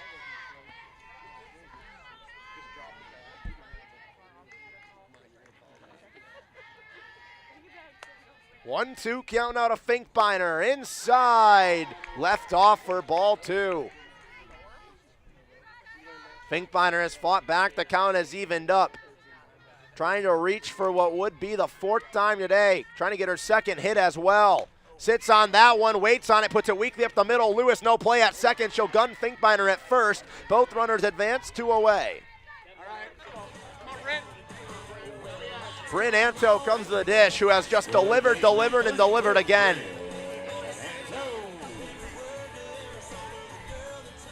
Bryn Anto in game 1, 4 of 4. She's 1 of 2 with a double. Looking for her first RBIs of the day for the WAC leader in said category. Takes strike 1. 41 RBIs on the year, 16 doubles, and 58 hits. Looking for hit 59. That's way outside. Tobias with the slide into the box heftily to make the play. But quickly 2 away after a line drive from Peschke and a ground ball by Finkbeiner up the middle. It's 1-1 to the freshman. Sits on it, line drive left center field. Bases clearing double, her 17th of the year. Anto delivers again.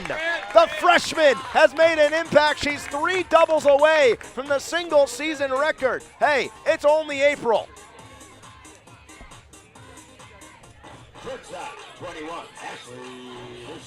It's 6-0.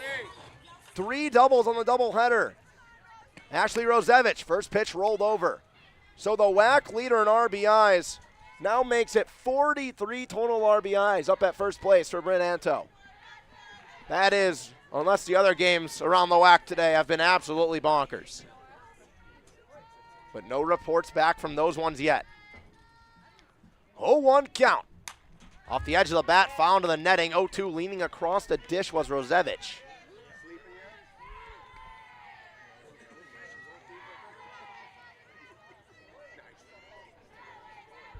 He's got no 2 count, 2 away. Anto on second. Once again, a 6-batter inning for the Crusaders. Rosevich on the ground, off the glove of Greener into left field. It'll score Anto Rosevich to first. RBI single for Ashley Rosevich. Her second RBI of the day. First baseman, 42, Riley Fitzpatrick.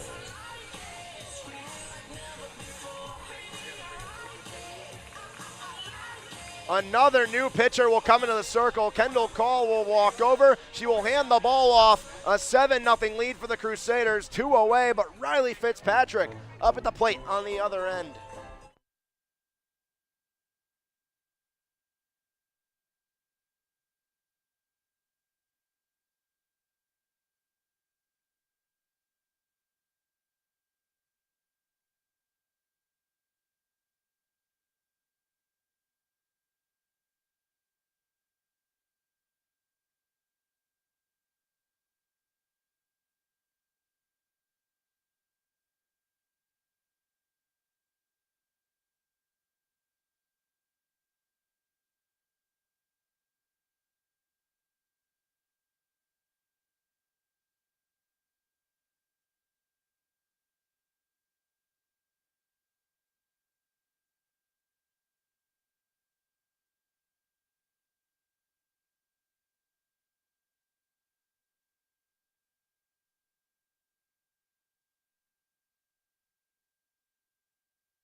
Hannah Duchesne out on the circle to face Riley Fitzpatrick. Duchesne, the senior from Kalamazoo. Shout out the Broncos. National championship yesterday. But here, down low, runner takes off. Rosevich will swipe the bag. Tobias' throw not in time. Now in scoring position for Riley Fitzpatrick. Looking for her first hit here of game number 2. It's a 1-0 count as that one was down low.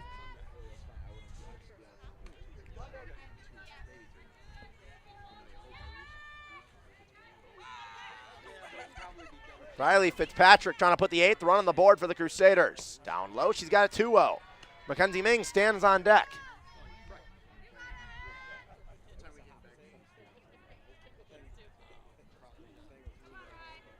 Fitzpatrick drove in a runner last time up. Line drive to right field through the hole. Green light for Rosevich. The throw from right field. A stunner from Rosevich. But it's an 8-0 game. Riley Fitzpatrick an RBI single.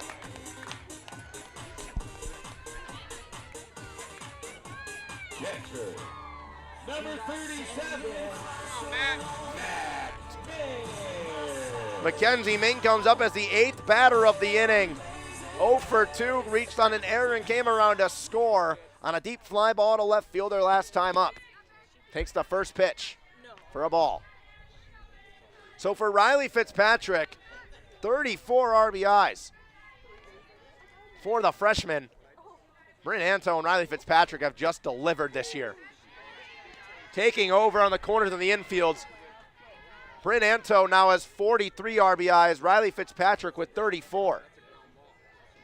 That's absurd. Ming, big hack at that one, fouled it off.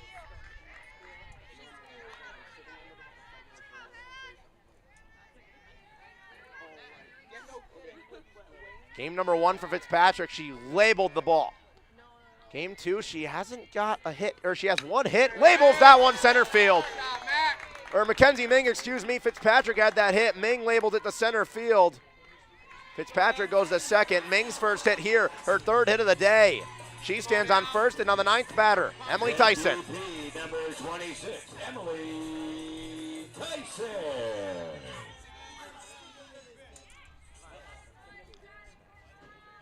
First pitch outside, left off for a ball.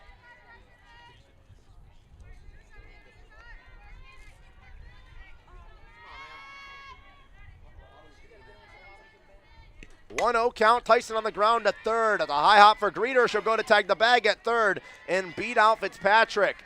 8-0 game as we go to the 5th. 4 more runs, get tacked onto the board. The freshmen deliver. And it's an 8-0 game, top 5 on the other end.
Autumn Reed in at second base for the Crusaders.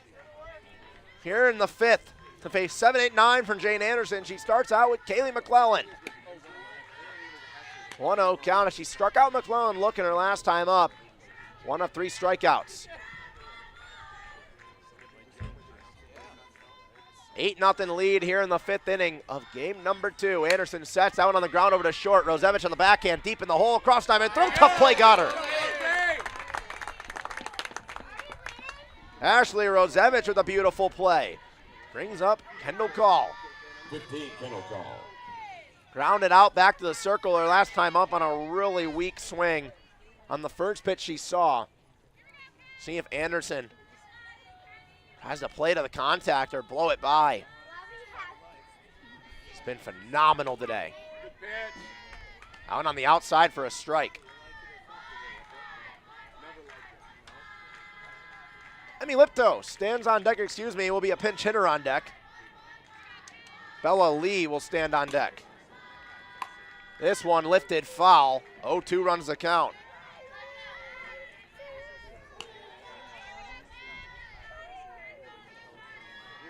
Crusaders offense has just been exploding.